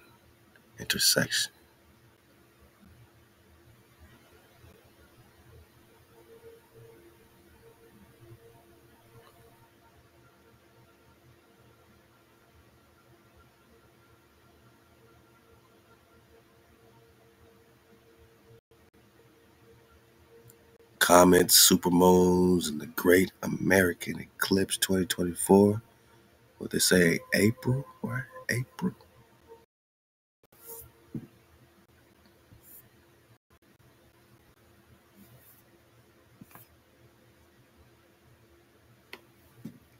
Monday, April 8th, 2024.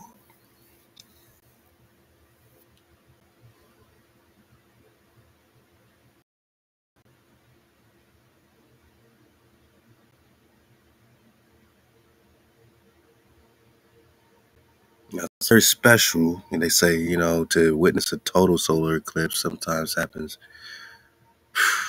like hundreds of years later, 1,000 years later, but it says in this case 375 years on average. So for this to be coming 7 years later after this 2017 total American solar eclipse, exactly seven. You already know. It's natural or average every 375 years on average. This is happening 7 years later. That's all I'm saying.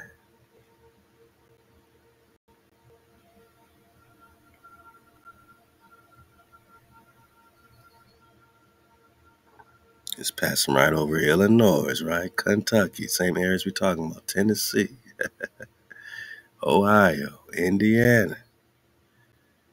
What's it got to do with the ley lines? What's it got to do with the dragon lines? That's the question.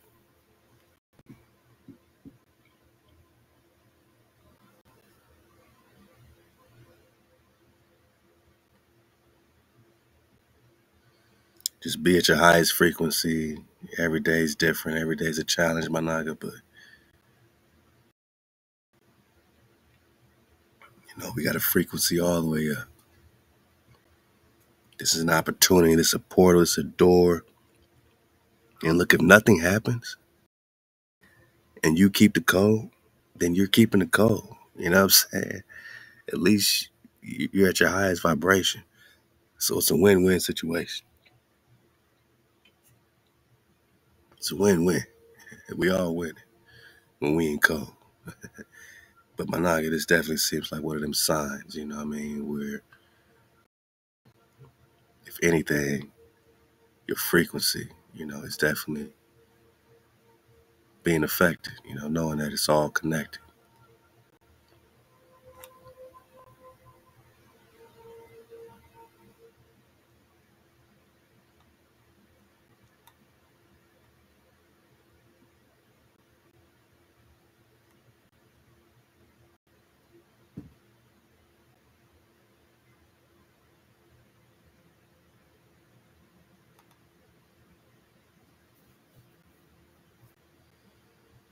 So even here you see the curved crisscross. It's not so much, and I know because they put it on the ball, but it's not so much straight lines. There are no straight lines. I just want you, these tiles are being intersecting, you know what I mean? And again,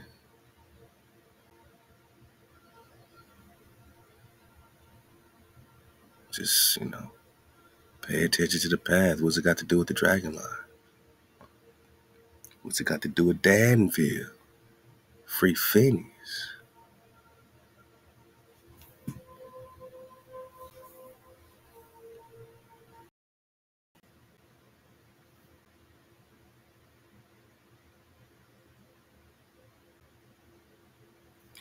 So again, this animation shows or simulates the view from a spacecraft 100 miles high, chasing the eclipse. The dark oval represents where the total solar eclipse will be seen at that moment.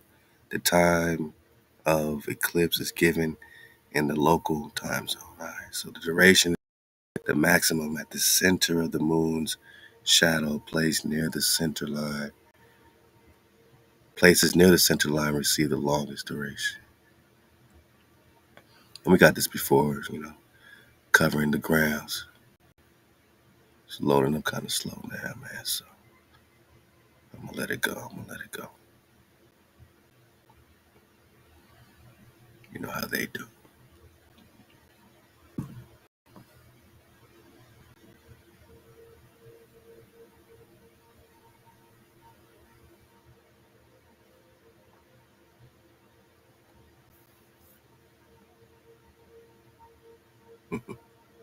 All right.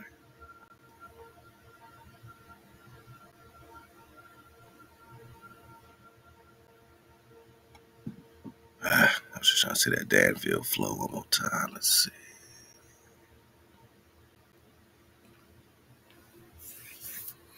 It's because they hijacked the flow. They always do this a couple times during these 3-hour drops. You know what I'm saying? Say enough, which is all good because these are the times we take a deep breath. Wow. We say wow, shalom. Just remember, man, how much it's vibration. And just know we're grateful for. We back to understanding what we're grateful for.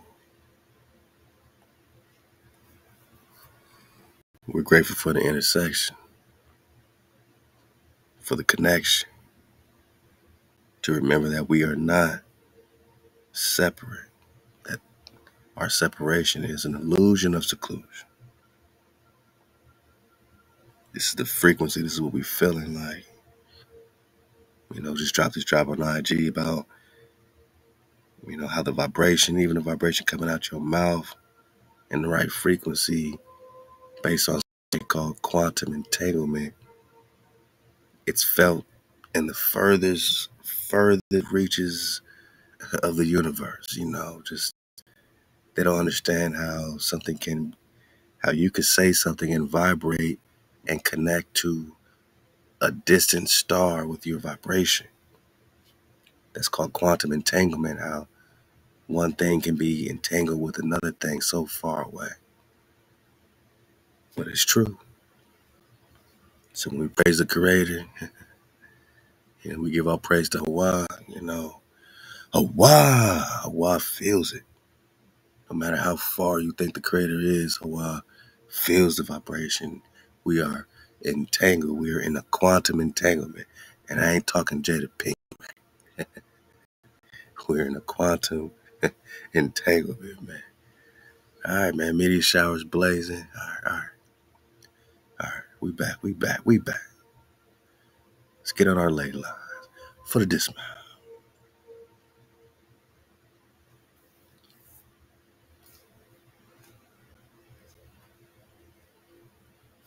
Oh, yeah.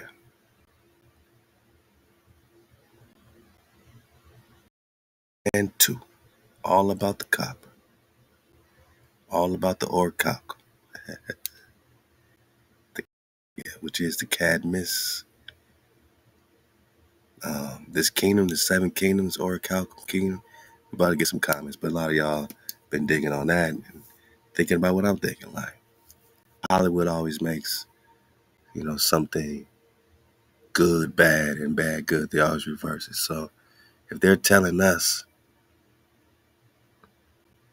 if they're saying to us that the 7th kingdom was some type of evil kingdom outcome and all this stuff, we already know they're hiding something with the 7th kingdom, which is why it was taken out of their history. In the movie Aquaman 2, the 7th kingdom was blotted out the history books because of this evil king that they called, what they call David Cain. It's an evil king named David Cain, which we know is Con David.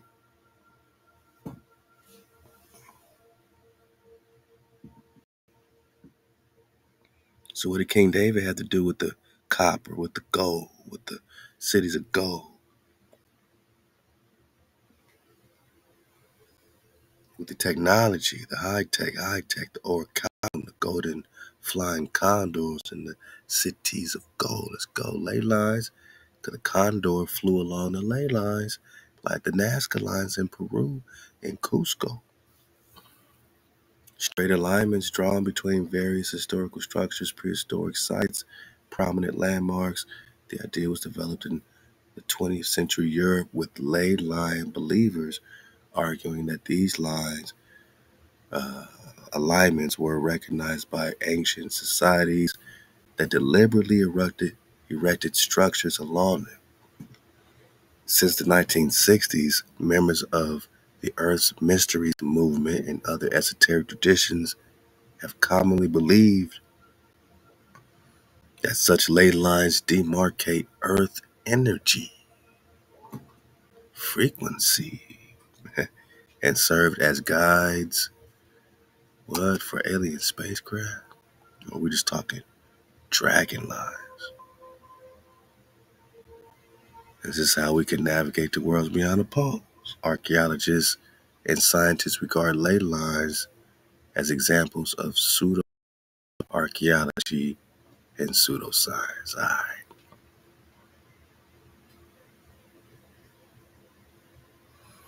The ideas of leys as straight tracks across the landscape was put forth by the English antiquarian Alfred Watkins in the 1920s, particularly in his book The Old Straight Track.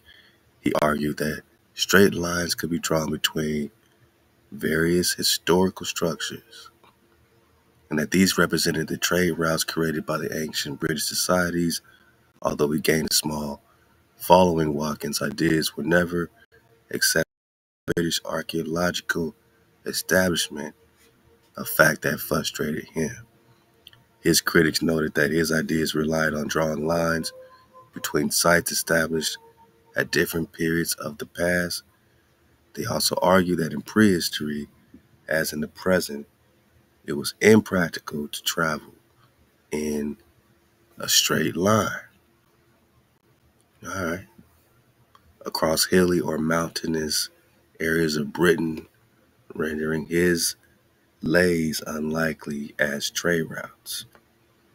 Now, it depends on how they're traveling. If you're talking about in the air, then those mounty, hilly regions don't matter.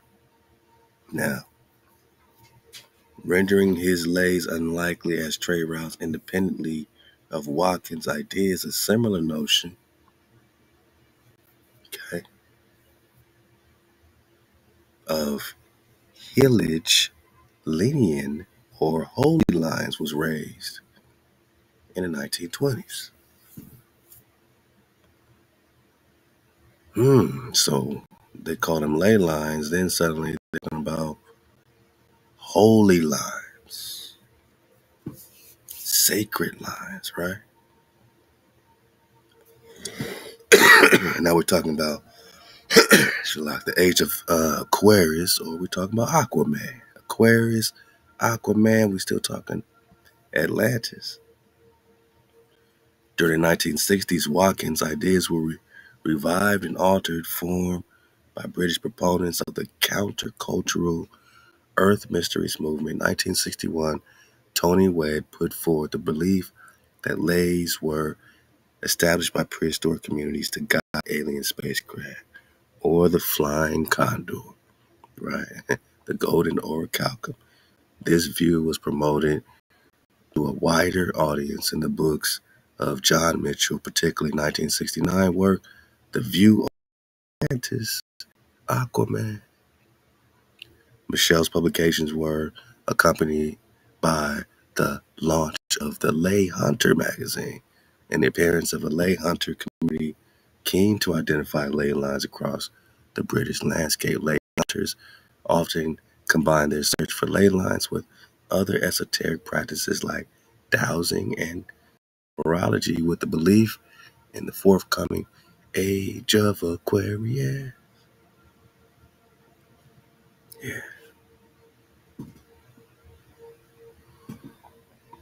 Yeah, they always find a way to, hijack our flow into something that they think makes sense for them. So now they're hunting ley lines. Now they're lay hunters.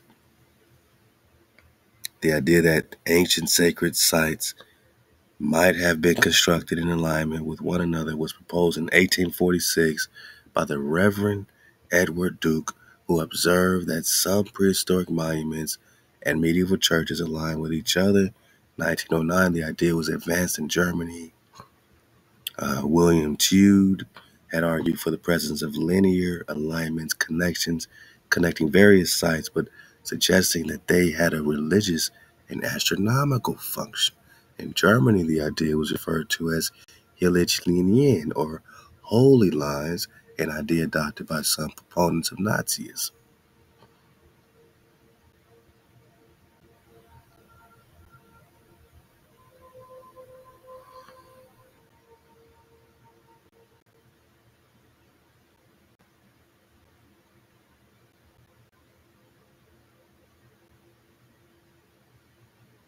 They're looking for the magical landscapes of the past.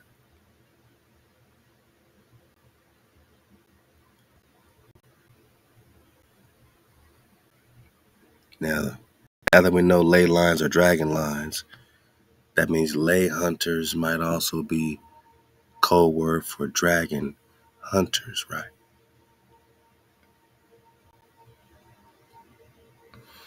Because another one of these drops talk about how they were warning you to not go along those lines because you might run into some demons. Now you know the demons are dragons. They're saying if you travel along these ley lines, you might run into some type of dragon habitat, free Phoenix, you know what I'm saying? So the dragon hunters knew to find the dragon habitats, they had to follow the dragon lines. Just a theory. Y'all let me know how that rocks with you. Y'all let me know how that rocks. Let's keep going.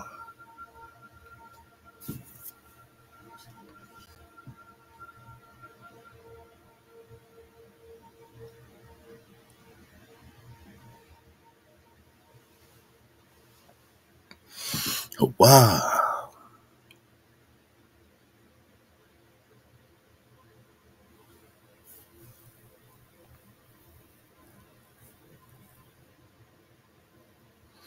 So are these a coincidence? Because the hijack, some say they don't. It's just a coincidence. It's just a coincidence. This crisscrossing is just a coincidence. But they knew not to travel these things. There's a whole thing from the realm.fm, the lore and lure of ley lines. In the witch who came in from the cold, we see the city of Praha, come alive behind the drama of spies and sorcerers that play out across its streets. But what makes the city such an intriguing setting, most well known, is its status as a pivotal location in the struggle between East and West during the Cold War. Cold War, or are we talking Antarctica War? Or we're talking Ice Age, Little Ice Age. But something else lies along the rivers and alleys there. Ley line.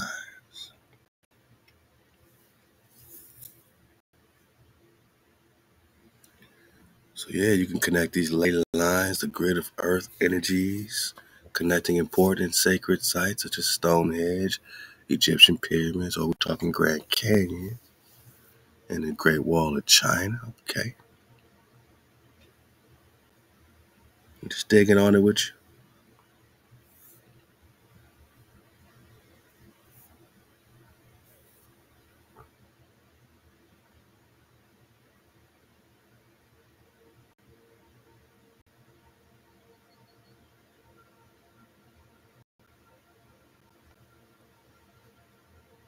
All right, let's get this one. Because everyone knows that these landmarks are connected, energetically speaking, geologically speaking. These features, these, mountains, holy mountains, harmonical mountains, you know what I'm saying, which we know many refer to these giant sacred trees. I mean, I guarantee Mount Roraima is connected with some dragon lines, man. And all these magical, mystical places, man, definitely seem to have the frequency when it comes to the dragon. You're just talking about this energy, the earth energies, the intersecting lines, the vortex. Earth's energy points and pathways. FREY, Frey, AINGVA.com. All right. All right. It is widely experienced, especially by native communities, and understood that the planet or plane is alive. So you need to understand your body's alive, the earth is alive. Not only on the surface with visible growth, but also inside its core.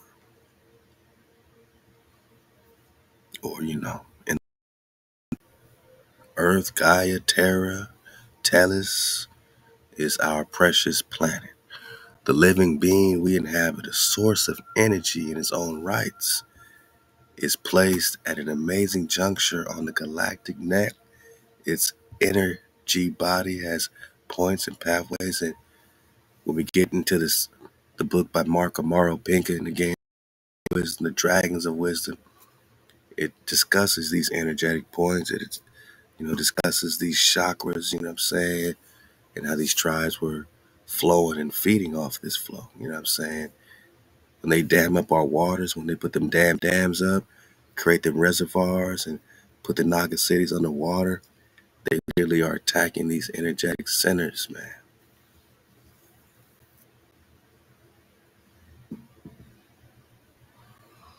The earth is alive, right? Its energy body has points and paths of energy, just like our own body has chakras. And this the Mark Amara book discusses how your body got the chakras, and then you got your dragon body, and in your dragon body through, your Merkaba and meditation and yada yada, you can hit them portals. You already got the transport. You can transport through your dragon body to different realms. But you think you're just this physical body manifestation. You see this avatar you see in the Matrix, man. So connecting to nature and regularly grounding is essential. So we always talk about grounding, putting your feet in the earth, right? Is essential to our own well-being. In fact, the quality of our connection impacts directly our health. Further tuning into the plane chakras, the earth chakras, can enhance and open up new ways for us, of being for us, for healing to discerning new energy levels. And this is a great, type of breakdown here of the chakras, the dragon lines.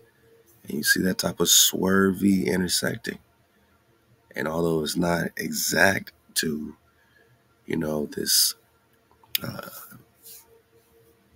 great American total solar eclipse per se, but this is just one example of how these wavy lines are not straight lines. They're connecting in this curved, spirally, like DNA type of flow. So it shows the major, chakra centers, but of course we know there's many more,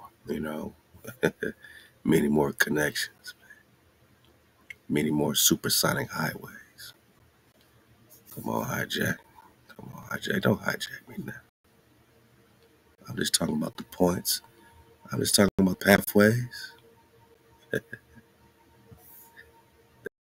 they try.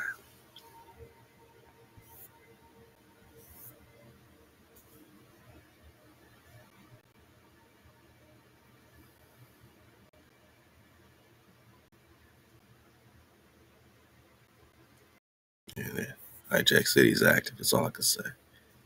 It means we on point when they start just doing crazy things, just making links disappear in front of your eyes like this, like that's when no, my nigga. They're jamming everything up. But it means you're on point. What you gonna do? We're in the matrix, right? The agents are busy. You don't go into the matrix without knowing that the agents are here, present, listening to everything you're saying, trying to find the one, trying to find the Neo. Shout out to the Aqua Sophia Stewart, man, because it's happening right in your face, bro. I can get on my computer and pop off all day long, right? But as soon as we start talking intersecting lines, energy centers, and Leviathan magic, the algorithm says, whoa, alert, alert, drop is popping on. Drop Nation is active. Nah, it's dope though. Like, so being from Inglewood or the LA area out here in Cali, like, we know we are we gotta be close to some type of chakra flow. You got Hollywood out here, you got all this stuff. And in all these major cities and even these ghost towns, are a lot of times labeled ghost towns. But what's really there? They try to scare us away from certain energy points, I think. But always be careful, man. Always be careful. But yeah, great visual of the chakra flow, the chakra points, the dragon lines. Hijack's gonna put their hijack on it, of course. Their conjack. But we just see how it's all connected, and there ain't no seclusion, there ain't no separation. It's all the earth body. So we can't be against Africa if Africa got chakras and connections. We're just saying that this is Africa. That this is old Egypt, old America, ancient Israel, all that. So don't keep trying to put us in one point on the earth body. We are connected to it all. The gateways, Hawaii, all that, Lemuria, Atlantis, right? All this is gateways. All this is connection. All of it.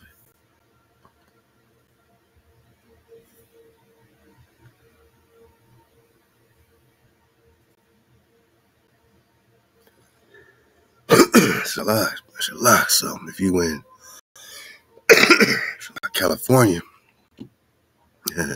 root or base chakra location, Mount Shasta, California. So they say Mount Shasta, a lot of tribes still live up in this mountain, this tree. Yeah. This area is understood to be the interface between the mind, body, and spirit.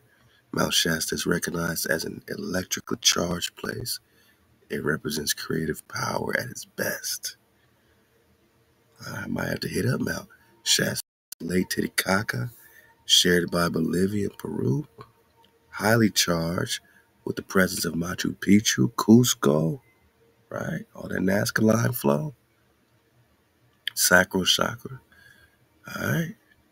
Amaru Muru, gates of the gods, Tewanaku. Can you go through these gateways to get to more worlds beyond the pole? Two major ley lines intersect at Lake Titicaca, the male and the female dragon lines. So that's another thing. Some of these dragon lines will be considered female, some considered male. You know what I'm saying? But we're just talking about, energy, frequency, vibration.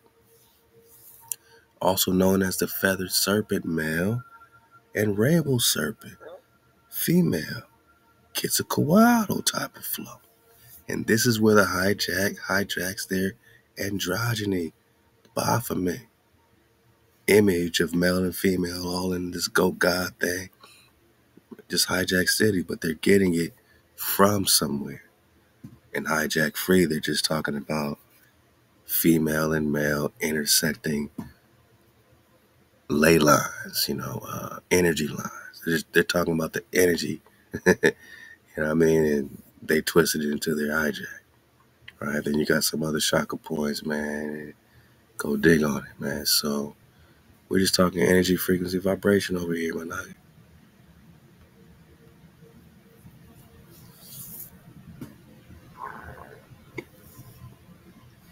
And just recon it, you're gonna find all kind of different diagrams of these intersecting lines. Some are more, some are less. If you want to get deeper into it, dragons and serpents, serpents and dragons. We might got to dig on some angels and dragon drop, man, real soon. So I want you to really understand the connection between the angels and the dragons. It's all the same thing. Return of the dragons of wisdom. Because the dragons are returning.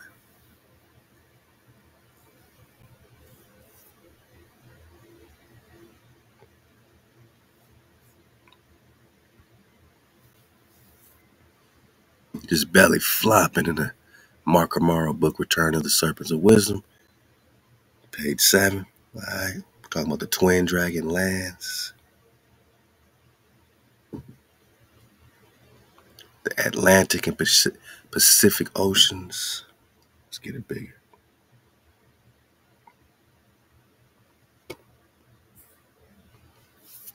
Fondly remembered in world mythologies as Garden of Edens. So this Garden of Eden is a connection of dragon lines, an intersecting of dragon lines. It's the Garden of Eden, cradle of civilization, must be at an energetic point, my nigga. So if that's going to be Jerusalem over there, it better be intersecting. If not, we right here in Jerusalem here, right? Cusco here, the navel of the earth, right? Dragonlands, motherlands. Each dragonland engendered a civilization consistent with the nature of the polarity it embodied. The motherland of Lemuria reflected the positive polarity and the spiritual principle, and therefore produced a spirituality motivated civilization dedicated to the development of certain divine qualities such as love and acceptance, as well as to living life in harmony with the earth. By contrast, the motherland of Atlantis embodied the negative polarity.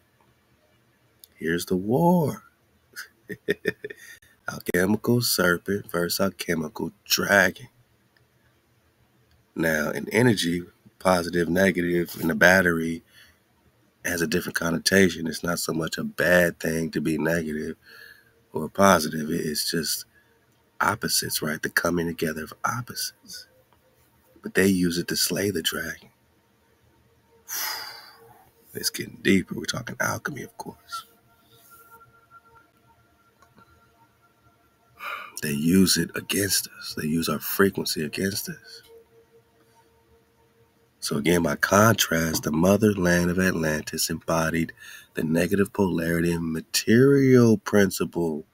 So they're into their shiny pyramids and shiny things and technology. They're not into the, the love, the Ahab. This Lemuria flow represented the love. They represented material, conquering technology, right? So same thing as today. This reality we live in today is negative polarity, all about material, right? Technical this and this and that, right? So eventually spawned a materialistic civilization, just like we have today, devoted to analytical reasoning, just like their algorithm, social medias and all that, right? Technological research and dominion, conquering, invasion of the whole plane. That's Atlantis. That's a maxim. That's the more and more war, right? Some geologists, esoteric historians, and clairvoyants contend that the continent of Lemuria and possibly Atlantis existed well before the beginning of the current 104,000 year cycle. This may be true. I think it's way more recent, right? But it was during the present cycle that these two continents fully developed. They're contrasting and diametrically opposed twin civilization. So just like Jacob and Esau, they were contrasting twins. So you had the Lemuria, the Mu, the Kamari Nadu that connects present day India, all that underwaterness, the dragon land of the Pacific. Again, these are dragons versus snakes, man. Or dragon versus serpent, jackal, dog heads, right? Lemuria, the fabled dragonland of the Pacific, is recognized within the ancient records of many pan-Pacific cultures or all-inclusive Pacific cultures and included to them by a host of names. And again, I think this pan-Pacific culture, such as about to get the Hiva, which in the cities of gold, the Nagatao say he from Hiva, right? Or Hawaii, like Hawaii. They just changed the W's to V's. One letter rule. So, but I think this represented the frequency of Moses and Israel and the flow. You know what I'm saying? I think our frequency is represented by these pan-Pacific cultures before they took us, hijacked us, over there or told us that we from Africa or anything else. We are originally from the dragon land right here, man. The Amaru is the dragon. The Amaru Ka, the Amaru Khan, the priesthood of the dragon land. And hey, even Hawa comes with fire out of his mouth, smoke out of his nostrils, right? Yeah. Read Psalms 18. And then talk Dragonland, right? So In recognition of this matriarchal status, for example, the legendary continent is referred to in the Polynesian history as Hiva, a name synonymous with the biblical Eve. Whoa, whoa, just like I said, Hiva like Hawa. And Eve's name is also Kawa, C-H-U, Kawa, C-H-U, C-H-A-U, or C-H, how do you spell that? Kawa. Kawa.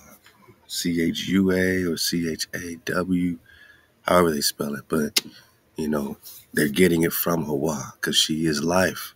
And Hawa means the breath, the existence. And Mama Eve is life. So her name is synonymous with the breath, the existence, shortened to Eve. Or in the movie Avatar or Awatar, they call the creator Awa, right? Awa. They're just changing the W to a V or a V to a W. They're changing it back. Instead of Eve, now you got A-Y, right? You got this mother of all living type of flow. But we know hijack free, we're getting back to the framer and the shape of the ha, wa, fifth and the sixth letter of the Hebrew. Ha, the fifth letter. Wa, the sixth letter, right? So inhale. Exhale. Wa. The feminine is the inhale. The masculine is the exhale. Wow. Now we got back into our reality hijack free. Hawa. They changed to Hiva or Eve, right? The mother of all living. Alternatively, in reference to his dragon name. So that's the dragon name, Hawa. Woo. Lemuria is also known as Mu, a name which closely approximates and appears to be related to the Polynesian name for dragon. So it's all about the Drakan, which means you got to see clearly. The Hindu records of India, remember last time I got that David of India flow? How King David is the Hindu Khan, right? So we're talking about the Dragon King David. The Hindu records of India allude to the lost continent by the dual epithet of Kamarika Nadu, a feminine name which suggests motherland and dragonland of the immortal dragons. They call serpents. We know we're talking dragons. Wow. Whoa. Deep, right? Super deep. And again, David is connected with the Hindu flow, right? Right. We're talking Prester John, King of Kings, who is the Grail, the Holy Grail, who is the Prester. The dignity of a sacred king is often accompanied by biblical reminiscences by presenting Prester John as the son or nephew of King David. Prester John is King David because they say sometimes as King David himself. David, king of the Hindus, who is called by the people Prester John. King of the Hindus? King of the Hindus? Yeah. So,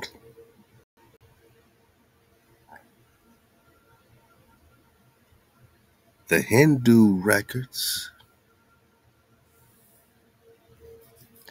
of India, right? India superior.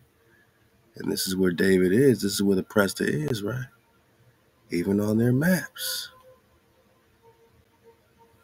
Not my maps, my naga. Their maps, my naga. Even on their maps, my naga.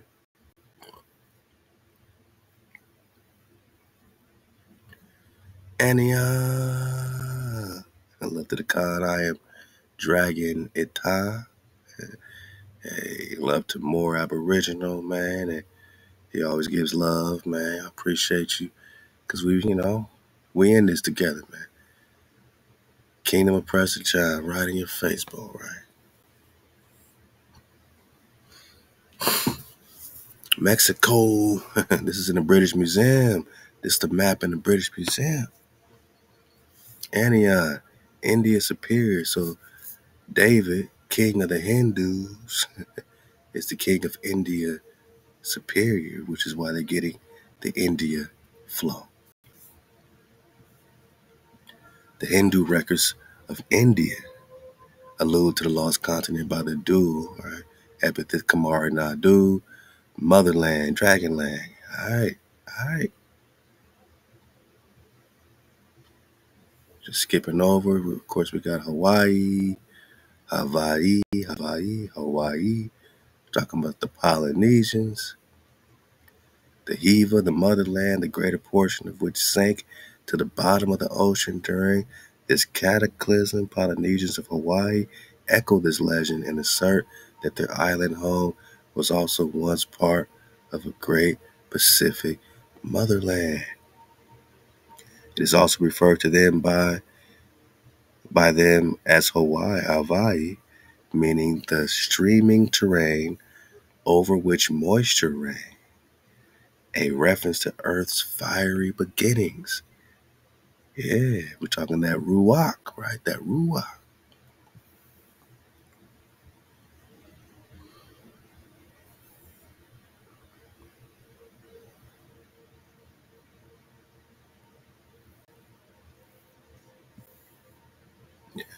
My bad, I'm dropping too fast. The ruach, right? RUA, meaning growth and development from fire. So your ruach has everything to do, your spirit has everything to do with the growth and development from your soul bone, right? Top of the soul bone, from your fire. The land of Ruach is recognized by many Hawaiians to be the Garden of Eden, the first habitat of the human race. The Polynesian so they don't say they from Africa, they say that the Hawaiian land of Ruach, RUA, is the first inhabitant of the human race. They don't say they evolved out of Africa, boss. That's European. You gotta get out the mind of Hijack City. They just found you in the Dragonland. They just found you in the Garden of Eden. The first inhabitant, my nigga. The first habitat of humanity. It's where Nagas popped off right here. Body bag. The Polynesian natives of Tahiti and other Pacific islands presumably allude to the same continent when speaking of Hawaii, their ancient paradisical homeland. We're talking paradise, man. We're talking the Garden of Eden. We'll get back, man. Just here a little, there a little, with the Markamaru Serpents of Wisdom flow. We're talking Dragonlands. We're talking Leviathan magic. Yeah, Leviathan magic. Get the last drop, man. We went into the Necronomicon. I don't want to get all deep in these spells again, but just know that these Moors are eating your dragons in Western Europe 1266. All right. They've been tapping into Leviathan. They've been eating and devouring the dragon frequency from Atlantis. Because you're in the dragon land and they're not. You know what I mean? So take that back to the Hebrew flow and why you were given this lot. Why was Shem given this land? Why is David, king of Judah, you know what I'm saying, the Preston? What is David, Preston John guarding in India Superior? And why is this the superior India? Because it's the dragon land. And no matter what they did, they try to change the algorithm later to Arnon, but it initially was always Anion. Anion River, Anion. And when you click these links, they turn it to Arnon. And you got to say, when did they change Anion to Arnon? One letter rule or two letter, you know, they switched it around. I did a whole whole drop on this. President John founder in Mexico, Kingdom of Anion in Peru. So get Preston number 41 because we go into the Anion Arnon switcheroo if you really want to dig deeper into it, man. The reason I think they switched is because they didn't want you to be aware that your kingdom is right here, right? That Anion is Canaan, is Hanan. They didn't want you to know that there's two Canaans and that this Canaan, this Canaan is Hanan. This Canaan is Ana, right? This Canaan is Hanan, who's the son of Prester John,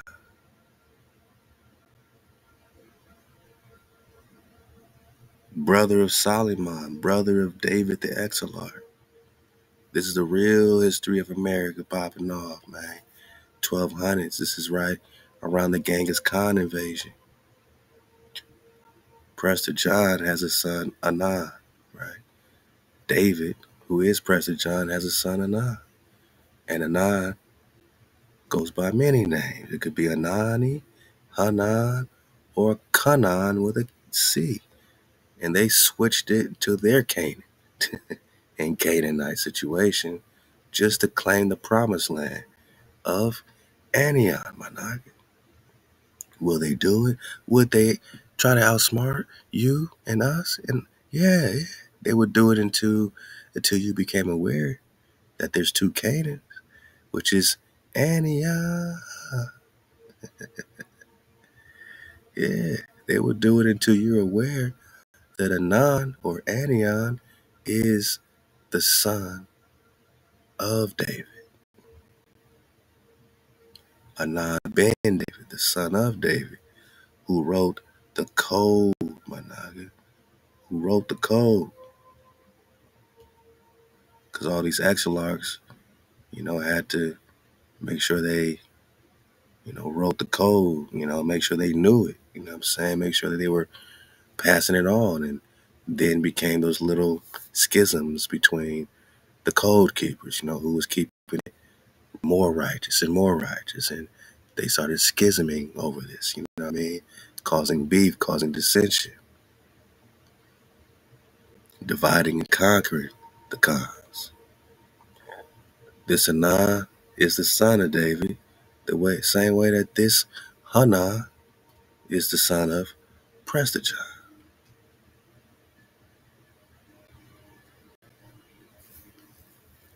So the Hanan or the Hannah, just like the Aquas, the Lady Hannah, the Lady Anna, mother of Moshe, all connect to the Anna, the Hanan. And the Hanan is the Anion, or the Anani. Okay.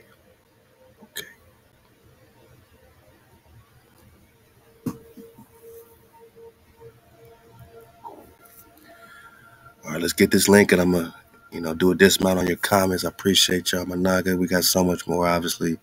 I could never get it all in, but I had the flow last time of this CTHULUH. I ain't gonna really say it. I don't want to accidentally put my frequency on any of this stuff. But they're saying it represents this hell, right? Man of hell, the devil. I can't confirm or deny. Right. You see how they pronounce it here? Now, I will say that Kuta reminds me of Cathay. It reminds me of Cathay. All right. Now they say a sea monster, right? So first he's the devil, like Leviathan, sometimes regarded as a form of Satan, right? They say sea monster who lies not dead but dreaming below the world. So what does this sea monster have to do with Leviathan? This is just stuff they call on, right? Satan, devil, or we're just talking Leviathan, right? So an ancient one and supposed enemy of mankind and intelligent race. Leviathan mentioned in Job, not mentioned in King James, in Job 3, verse 8, and elsewhere in the Old Testament, is the Hebrew name given to the serpent Tiamat. So here's the connection between Leviathan and Tiamat. And there's a female Leviathan, right? Ka, Ka, who's supposedly sacrificed and all that, right? So, okay, back to the manna, back to the food for the righteous, back to the technology that we got last time. Manna they're using it even in Area 51 to power up their weapons, right? So, why are they stationed right there in Morocco? Why is there this huge dragon left to Mud Fossil University in Morocco? Is that an accident? The monster is well known to cult worship all over the world. We're talking Tiamat, we're talking Leviathan. They're invoking the man, no matter what they call it. Is this Tiamat or Leviathan that is identified closely with what they call it, right? Within the pages of the Necronomicon, Necromancy spellbook. Yeah. The dragon or serpent is said to reside somewhere below the earth. It is a powerful force. Now you got the red dragon, which connects you to the Revelations, and did not say it seems like this dragon in Revelation is Leviathan, who they're now calling this serpent devil that the angel Michael has to, whoever got to go against, you know what I'm saying? So, but in reality, these angels had to go against Leviathan to try to, sacrifice it. And they ran away because of Leviathan's fiery glance, right? And now Behemoth and Leviathan had to go into a duel, pick it up with Mud Fossil University, finding not just Leviathan, but also Behemoth slayed in Africa, in Morocco, and connecting in North Africa. So I'm connecting the recon of reconners, researchers, right? And what is the red dragon in Revelation, who has multiple heads, have to do with the seven-head Leviathan? And as the red is referring to the copper or a Calcum Leviathan. All right, okay. That's just a little bit of the Leviathan magic. Let's belly flop into your comments, my nigga, because y'all been popping off. And then we're going to get some angels and dragons for the dismount.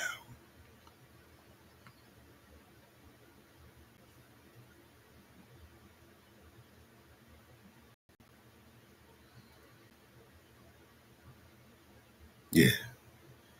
So y'all said that X marks the spot. Where my nigga say X marks the spot? I mean, what's it got to do with the migration? The holy mountain of harmonics, Leviathan magic, Morocco, the Moorish science temple. This whole Benton flow, really seems to have a lot to do with a lot. Where X is marking a spot, you see how Indiana or Illinois, right there, under that little loop right there, man. It makes us run right into the Benton flow or the Bond Town. It's Benton, Bond Town, right? The town of the sons, the daughters, right there. Is this why it's crisscrossing?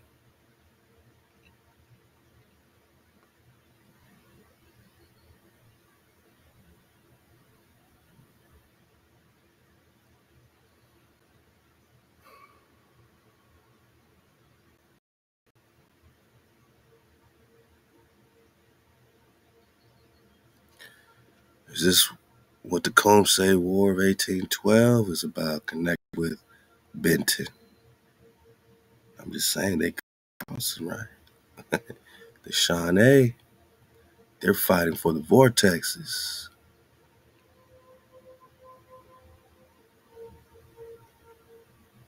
These are the remnants of Indian tribes that are fighting for the vortexes.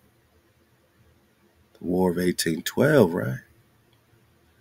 The Combs War. So, we're just looking at this crisscross situation, you know what I mean? And we see clearly, man, that it's all about the Combs. It's all about the Hebrew. It's all about the dragon lines. while the Nagas protecting the dragon lines. Like I said, my Naga say, we got this creek situation happening, you know what I mean? And what my Naga say again is crisscrossing over this Cedar Creek. And this Cedar Creek is happening, connected with the Muddy River, and all this is connected with Benton, Illinois, and all the same thing.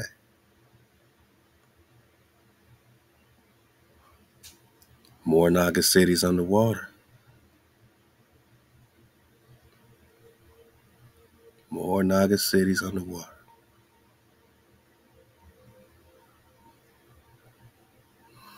Bond Town.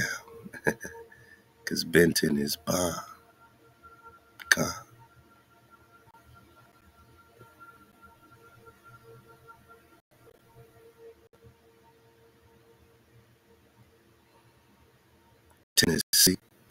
Tennessee, or we're just talking Tunisia.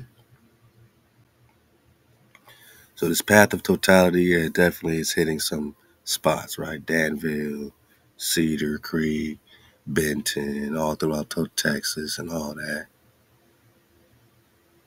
Kentucky Lakes, just with the Kentuckians, of course. Definitely dig on the Tennessee Valley Authority, TVA, because they're responsible for so much. The Army Corps of Engineers, the Army came and just dammed up the place, man.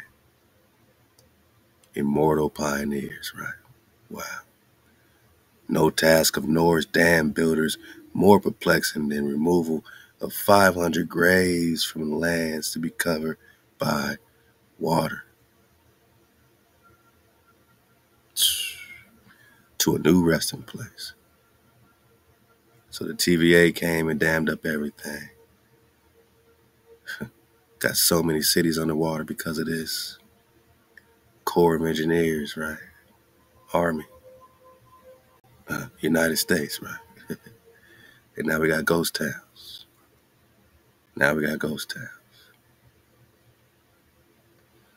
So yeah, we're gonna make a dismount into the Angels and Dragons drop, man. Just enjoying the flow. Talking, dragon lands and Leviathan magic and, Ania. Talking Tiamat. The mana that they're tapping into to fuel their machines, to fuel their technology, to fuel their necromancy. But now we see clearly it's all one and the same. Dragons are angels. Then we know what this red dragon in Revelation is really about.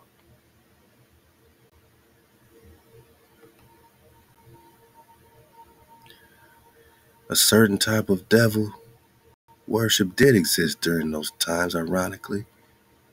The occulties of hell were usually never brought to trial, something which stems from the fact many of those who celebrated and attended the infamous black masses of the period were Roman Catholic clergy. Remember what the Roman emperor looked like. So when you put all this together and they still got this Roman this and Roman church over your head bone, remember what the Roman church looked like. And as much as it hurts, they were brothers and sisters that looked just like us. Yeah, I'm talking black ass King Charles. Yeah, I'm talking black King Charles, man. Who is the Emperor of Rome.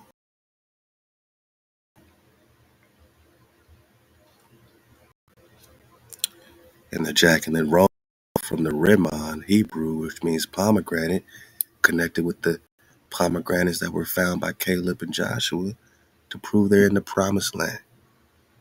So the Rimon refers to the promised land, and the Romon is hijacking the promised land. But we just talking Rimani.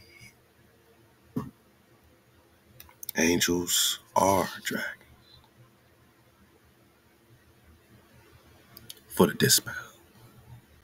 Like I said, man. Go on your YouTube, put in Contra Leviathan Magic. You're going to see all kind of amazing videos. A great playlist. A lot for the dismount. And a lot of talking. I'm out of here, boss. Gotta make some flapjacks, some pancakes. Yeah, you might get some anasazi, some Texas, some maga fa, sinus dog-headed drop. You might get all kind of things, man. But we out of here with this one here for now. Oh, get that mocha dig, man, because that's Moby dig. But the dragon version is a mocha. You dig? We going up, man. Angels are dragons. I'm belly flopping for real. With the real ones, man. And ThaWaDa for your time, your patience, your energy to surf this wave. My knockers, man. 9 above the berry. At all costs.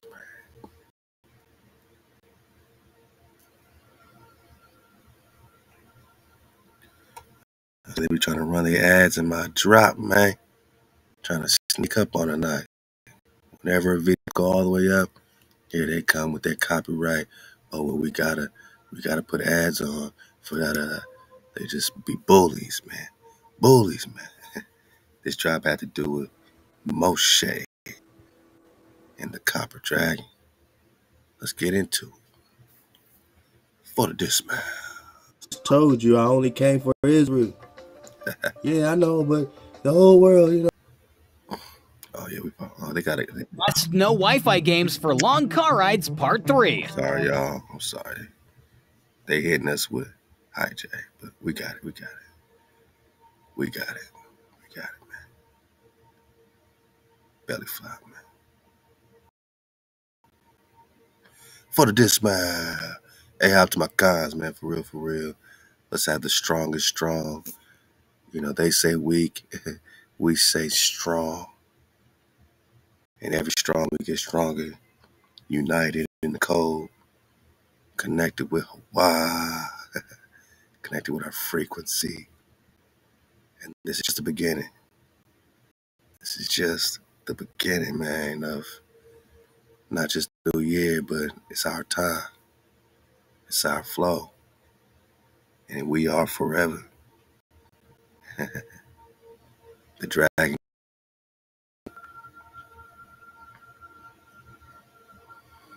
Let's see where y'all want to pick it because they doing what they do. Let's see, man. Let me belly flop, man. Ooh, we gonna belly flop in the Papa Vu. That's crazy.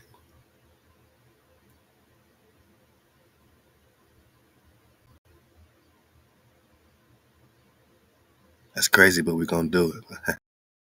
Kiss the ThaWaDa. Let's get it.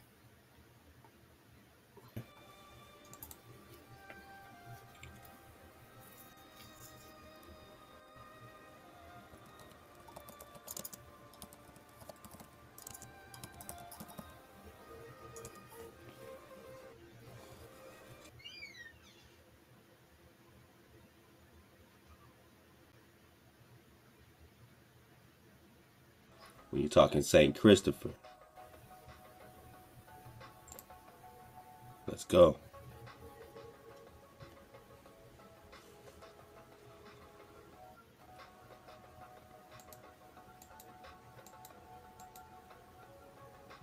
We're just talking Moses, man. Let's make sure we still have our water flowing, man. 'Cause, you know, We got that we're just talking water. the high, and we're just talking the wide. Shalom.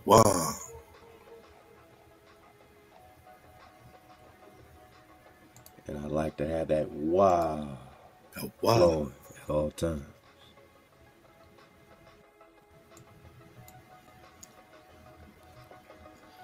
Now what time? Activate. vibrate.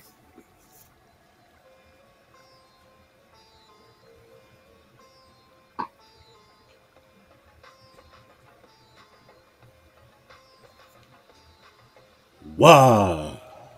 Wow. Wow.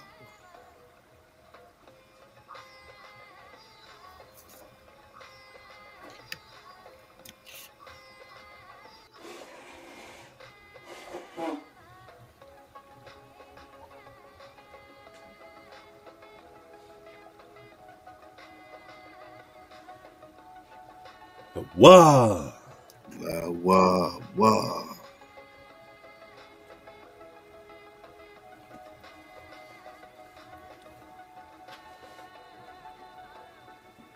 Let's get it from here. We got that water.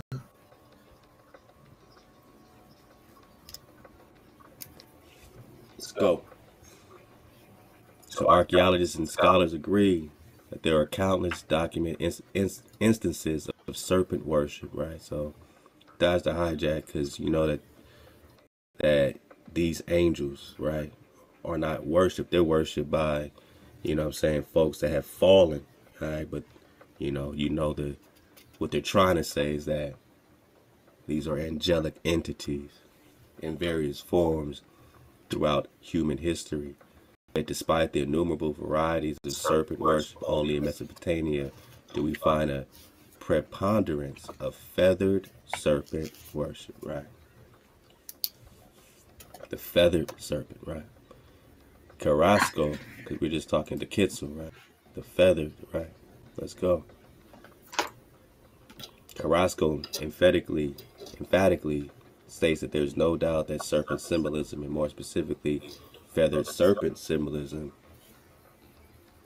is spread throughout the architecture of ceremonial centers in Mesoamerica. The god who was represented by statues and pictorial representations of feathered serpents, also known as Quetzalcoatl.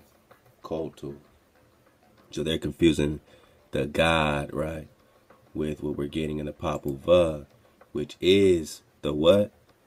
God of the Old Testament. Bang. Which is the what? The Quetzal, right? The dragon, right? Or is this, a function of the creator of the green earth and creator of the blue sky? The who? The framer and the shaper. The ha and the wa.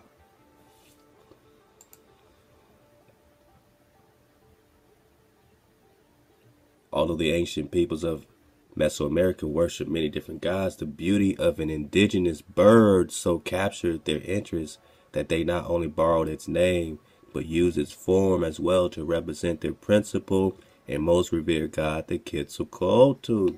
The what? The beauty of an indigenous bird.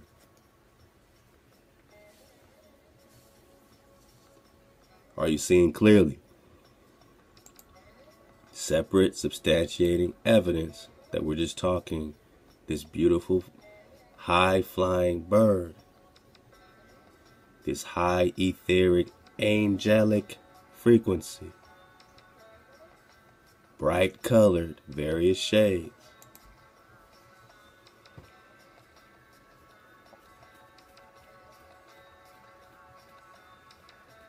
So we're talking this bird in the highlands of the Chiapas, Mexico, and Guatemala. The Quetzal is a strikingly beautiful creature with a 3-foot long, iridescent green tail, crimson breast, and a myriad of other bright colors on its coat.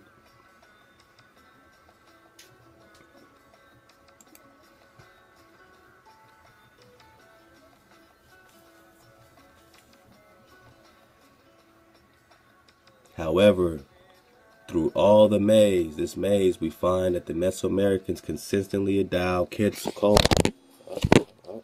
I got you. Got a little excited.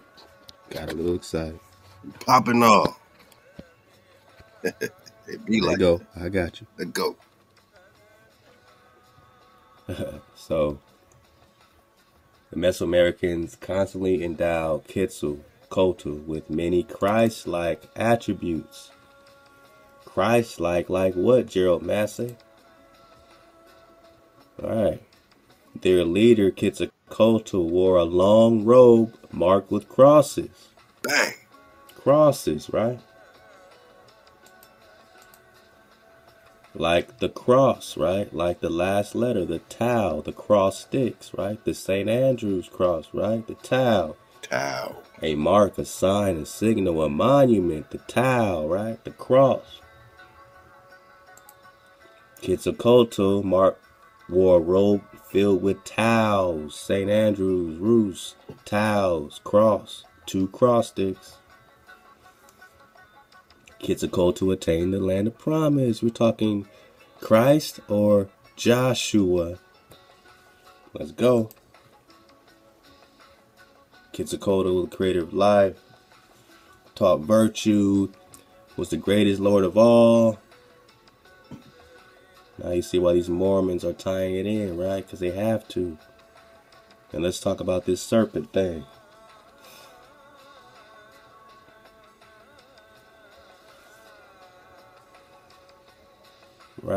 Right. So the Lord sent fiery serpents among the people, and they bit the people, and much people of Israel died. Therefore the people came to Moses and said, we have sinned. We have spoken against the Lord, against thee, praying to the Lord. They take away these dragons, right? These serpents. Moses prayed for the people. The Lord said unto Moses, make a fiery serpent, set it upon a pole, right? So you got that. Whoever, it bites is going to get life, right? They're going to live.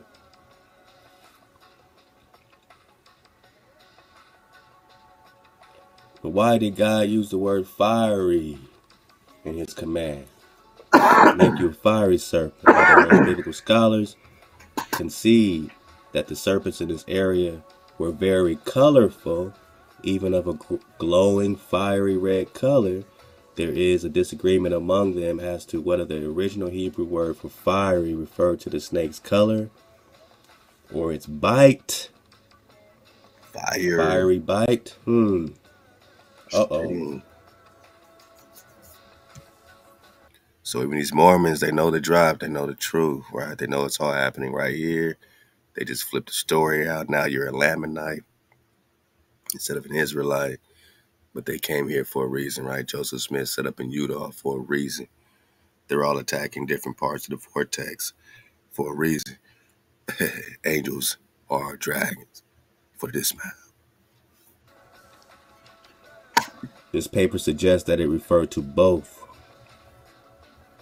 Although it would be presumptuous to speculate on the Lord's actual reason for using the word fiery, we can assume he wanted the serpent to be bold, bright, colorful in order to draw attention to the powerful symbol. Although the Lord did not specify which material to use, Moses constructed the serpent of brass, or copper, right? Even though it would have been easier and faster to use cloth or wood if you're talking about something fake. Brass may also have seemed to be the best choice for portraying a fiery aspect.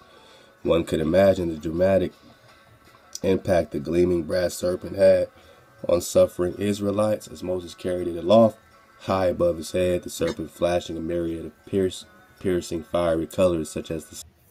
And now we got to talk about orichalcum. Brass, copper, or mountain copper, gold copper, weaponized copper, orichalcum. sun shone upon the numerous angels and crevices. Such a spectacle would surely serve to remind the people of the fiery intensity of their snake bites, while simultaneously displaying God's omnipotence, since as they looked at it, they were healed. So what's the real? What's the truth? Interestingly, the brazen serpent was kept by the Israelites for some 500 years. Wait a minute. Let's get some drop out of this, because we know we're talking to dragon. Not some fake thing, not some fake colorful thing, right? We already dug on that. We already dug on the tanim of it all, right? So we know we're talking to the dragon of it all when we're dealing with Exodus 7, all right? and Numbers 21. You know, you can go all the way down and see all the time there's this tannin is used. All these occurrences.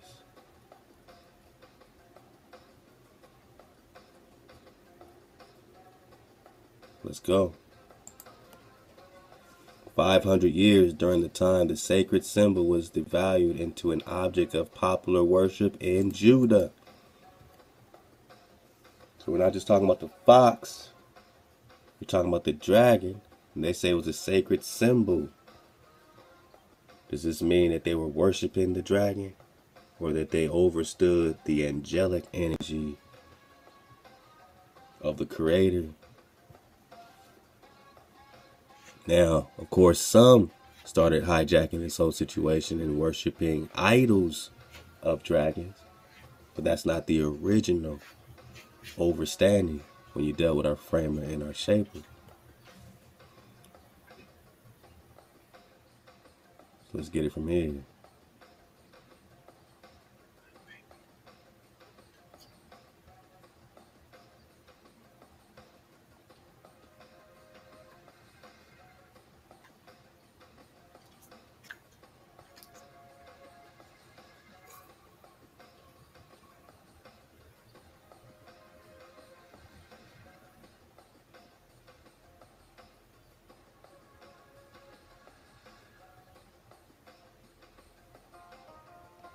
We're going to dig on this Book of Mormon. Let's take it from right here first. First Nephi 17. It says, note Nephi's use of the word flying in the description of the serpent. And he did straighten them in the wilderness with his rod, for they hardened their hearts, even as you have. And the Lord straightened them because of their iniquity. He sent fiery flying serpents among them. Snakes on fire, or we're talking dragons again. And after they were bitten, he prepared a way that they might be healed, and the labor which they had to perform was to look, and simply, and because of the simpleness of the way, or the easiness of it, there were many who perished. In contrast to the Old Testament, the Book of Mormon clearly defines the Lord's lesson, which McConkie states was to typify Christ. Okay. And point attention to salvation, which will come because he will be lifted up on the cross. All right, man. See how they hijack city. So they sent the dragons to be so that you might be healed. So that you might be healed. You know what I mean? So the dragons could be a curse or it could be a blessing. First Nephi 17 or Numbers 21, right?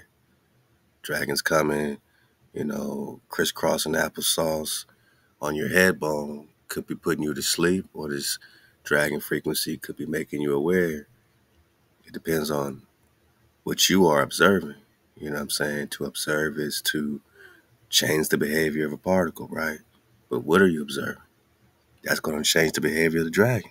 If you're observing the code, the behavior of that dragon is going to be for you. If you are not observing the code, these fiery flying dragons will not be for you, man. That's Deuteronomy 28.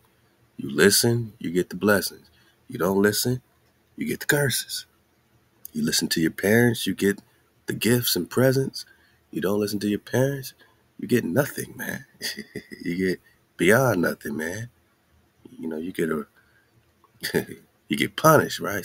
So this is all I'm talking about. You want to be good, you want to be bad. You want to keep putting another power for your power. You want to keep slaying your brothers. You want to keep, stealing each other's land and being jealous and covetous in your heart. You want to keep bearing false witness, my nigga? But then you have a whole nother reality, man. You really have to choose up, order over chaos. Mormons are hijacking the situation of these fiery flying serpents. It now becomes imperative to explore why the biblical account refers only to fiery serpents, whereas the Book of Mormon refers to fiery flying serpents. For the one use of the word flying is important in understanding what took place in Mesoamerica. Uh-oh, let's bring it home. Bring it home. Lego. If Joseph Smith had personally authored the Book of Mormon instead of merely translating it, he would have been foolish to interject the term flying into the description of Moses' serpent. Since the term flying is not used in biblical account of this event, this term does, however, appear later in the Old Testament. In two of the prophecies unrelated to the brazen serpent, Isaiah uses the phrase fiery flying serpent in Isaiah 14, 29, and 30, verse 6. And in the Book of Mormon in 2 Nephi 24, since Nephi describes the serpent as not only fiery but also flying, we can theorize the Bible originally depicted a fiery flying serpent. Bang, bang. Dig on it. But somewhere along the way, the term flying was changed or omitted as various scribes and editors translated the retranslation of the Bible over the centuries. The usage of the term flying in association with Moses, brazen serpent, is indirectly supported by numerous works of the modern scholars. So we're just talking about the wings. Copper They've dragon. been hiding in translations, man. And you can dig on this great doc here, man. It's just tying in the book of, the Book of Mormon, Moshe, Quetzalcoatl. Butterfly.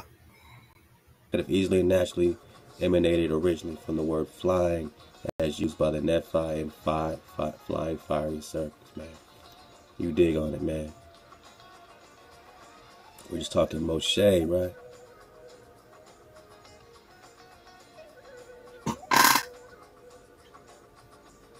The Quetzal itself could be seen to appear as this fiery flying serpent. So, what's their conclusion, man? Dismount season. Naming their god after the venerable Quetzal bird was certainly a natural and instinctive choice for the Mesoamericans, the indigenous, further, since they also used the word coatl or serpent or dragon. So the Quetzal is this rainbow, lofty bird in the cloud forest. The coatl literally means dragon, man. Their vision of their deity must have embodied attributes symbolized both by the vividly colored flying bird and by the dragons. Could it be that this embodiment was actually rooted in their version of Nephi's fiery flying serpent and was corrupted over time? We're just talking about the dragons. So when we get this coatl and this Quetzal, and we're in the Papal Vul, talking the framer and shaper, or the Quetzal, dragon, the sovereign, wisdom, creator of the green earth, creator of the blue sky, and we're understanding that Quetzalcoatl is said to return as well. And he's rainbow colored, right? Multicolored scales and feathers, shape-shifting to a man. Shape-shifted to a man, huh? God. Well, that's just great. That's just great, man. Because when we talk seraph, we're talking angel, right? Seraph is an angel of the highest order. When we talk dragon,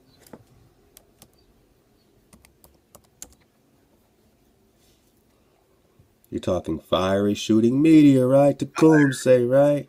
Fiery. A fierce, violent person, male or female, as this man or woman is a dragon. Fiery.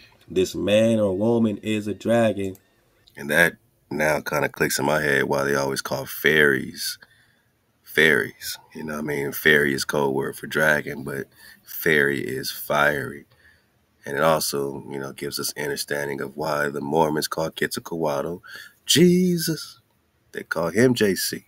But he's coming back too. Quetzalcoatl or Joshua Lego. Occasionally, the Quetzal would shapeshift to become a man. Dragon. This man or woman is a dragon. Dragon. This meteor, this priest, right? Because Quetzal was a priest king. Look out for us, man. Who is Prester John? Look out for us, man. A meteor. A meteor. God. a shooting meteor, right? Tecumseh, or imaginary serpent, right? Or rainbow covenant. When you see that bow in the sky, that rainbow in the sky, the sign between the Creator and us, that it won't be flooded again, but it will be dragon fire. Shapeshift to become a man. Let's make our dismount like this, man. Cause we just getting started. Oh, my back. Getting excited again. We off the balcony, man. Got very excited for the dismount again, man. We off the balcony, baby. Let's go. I got you. I just got excited about the dismount.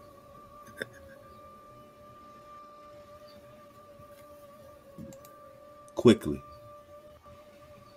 It's a great form right here you can dig on. For the past year, I've been thinking about this. What do angels do? They watch over humans and guide society. What do Eastern dragons do? They watch over humans and guide society. So he's comparing angels and dragons, right? I got some of this before. Let's go. From Shadow Tiger, or he's saying this is from Draconic Chronicler. All right.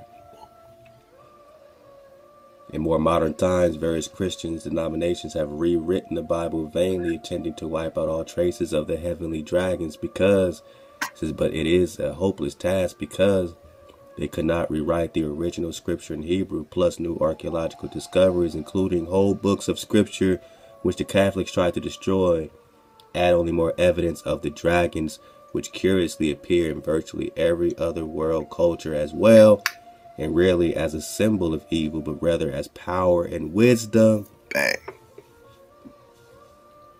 Wisdom. Mama. Just as the ancient Hebrew and Christian scriptures also originally portray them. It is pointless to argue whether or not God and his angels and dragons are real, but my book proves, as the original scriptures themselves, that both the early Christians and Jews understood the dragons were a kind of heavenly serpent creatures to God. Heavenly serpent, huh? Pull up all these links, man. We'll dig more on this. We're talking seraphim. We're talking the dragons of the highest order. Fiery serpents, right? Majestic beings with 6 wings, right? Human hands, voices, in attendance with Hawa. Snakes or dragons, man? These serpents with wings and feet, I'm pretty sure this qualifies them as dragons, man. I'm aware that the immediate reaction of most conservative Christians don't have the same reaction as conservative Christians now. Oh, no, boss. Remember, when you talk serpent, the fox plays the role to the serpent. So you're just really talking Cephalus, the dog-headed, right? The dog-headed, right? So now, hold up, man. What was remember, when you talk serpent, the fox plays the part ascribed to the serpent in the Hebrew legend. So the serpent can't be the dragon if the serpent is the dog-headed Cynocephali fox. Plays the role. Swiper, no swiping. To the serpent. So you're just really talking Cephalus, the dog-headed, right? The dog-headed, right? St. Christopher. So that's not you. Let's go. Let's go. The chemical serpent. You're talking dragon. They got nothing to do with the dog-headed serpents, man. The tempters. Jackals. The Hebrew word seraph is used 7 times in the Holy Scriptures or Hebrew Scriptures. All right, you got Numbers 21, Deuteronomy 8, Isaiah 14, and 30. Twice there. Every time except in Isaiah, it is translated fiery serpent or something very close to that. In Isaiah 6, it is simply left untranslated. Seraphim is just the plural of seraph or seraph. Burning one. Right, what's a seraph again? Burning ones, fiery, fairy. Seraph is what? An angel of the highest order. Got it. Ping pow. Let's go. We out of here, baby. We out of here, baby. Hey, hop to the cons, ThaWaDa. Again, man, just for your patience and spending your time with me, surfing the wave with me. Just know I'm surfing the wave with you, man. Please just continue to recon, continue to leave great comments. Be the comment, be the meteor, be the Prester, and know that you are right here at home in India Superior in the kingdom of Ania, Kanan, Hanan, son of the Prester John. Shalom to the Khan.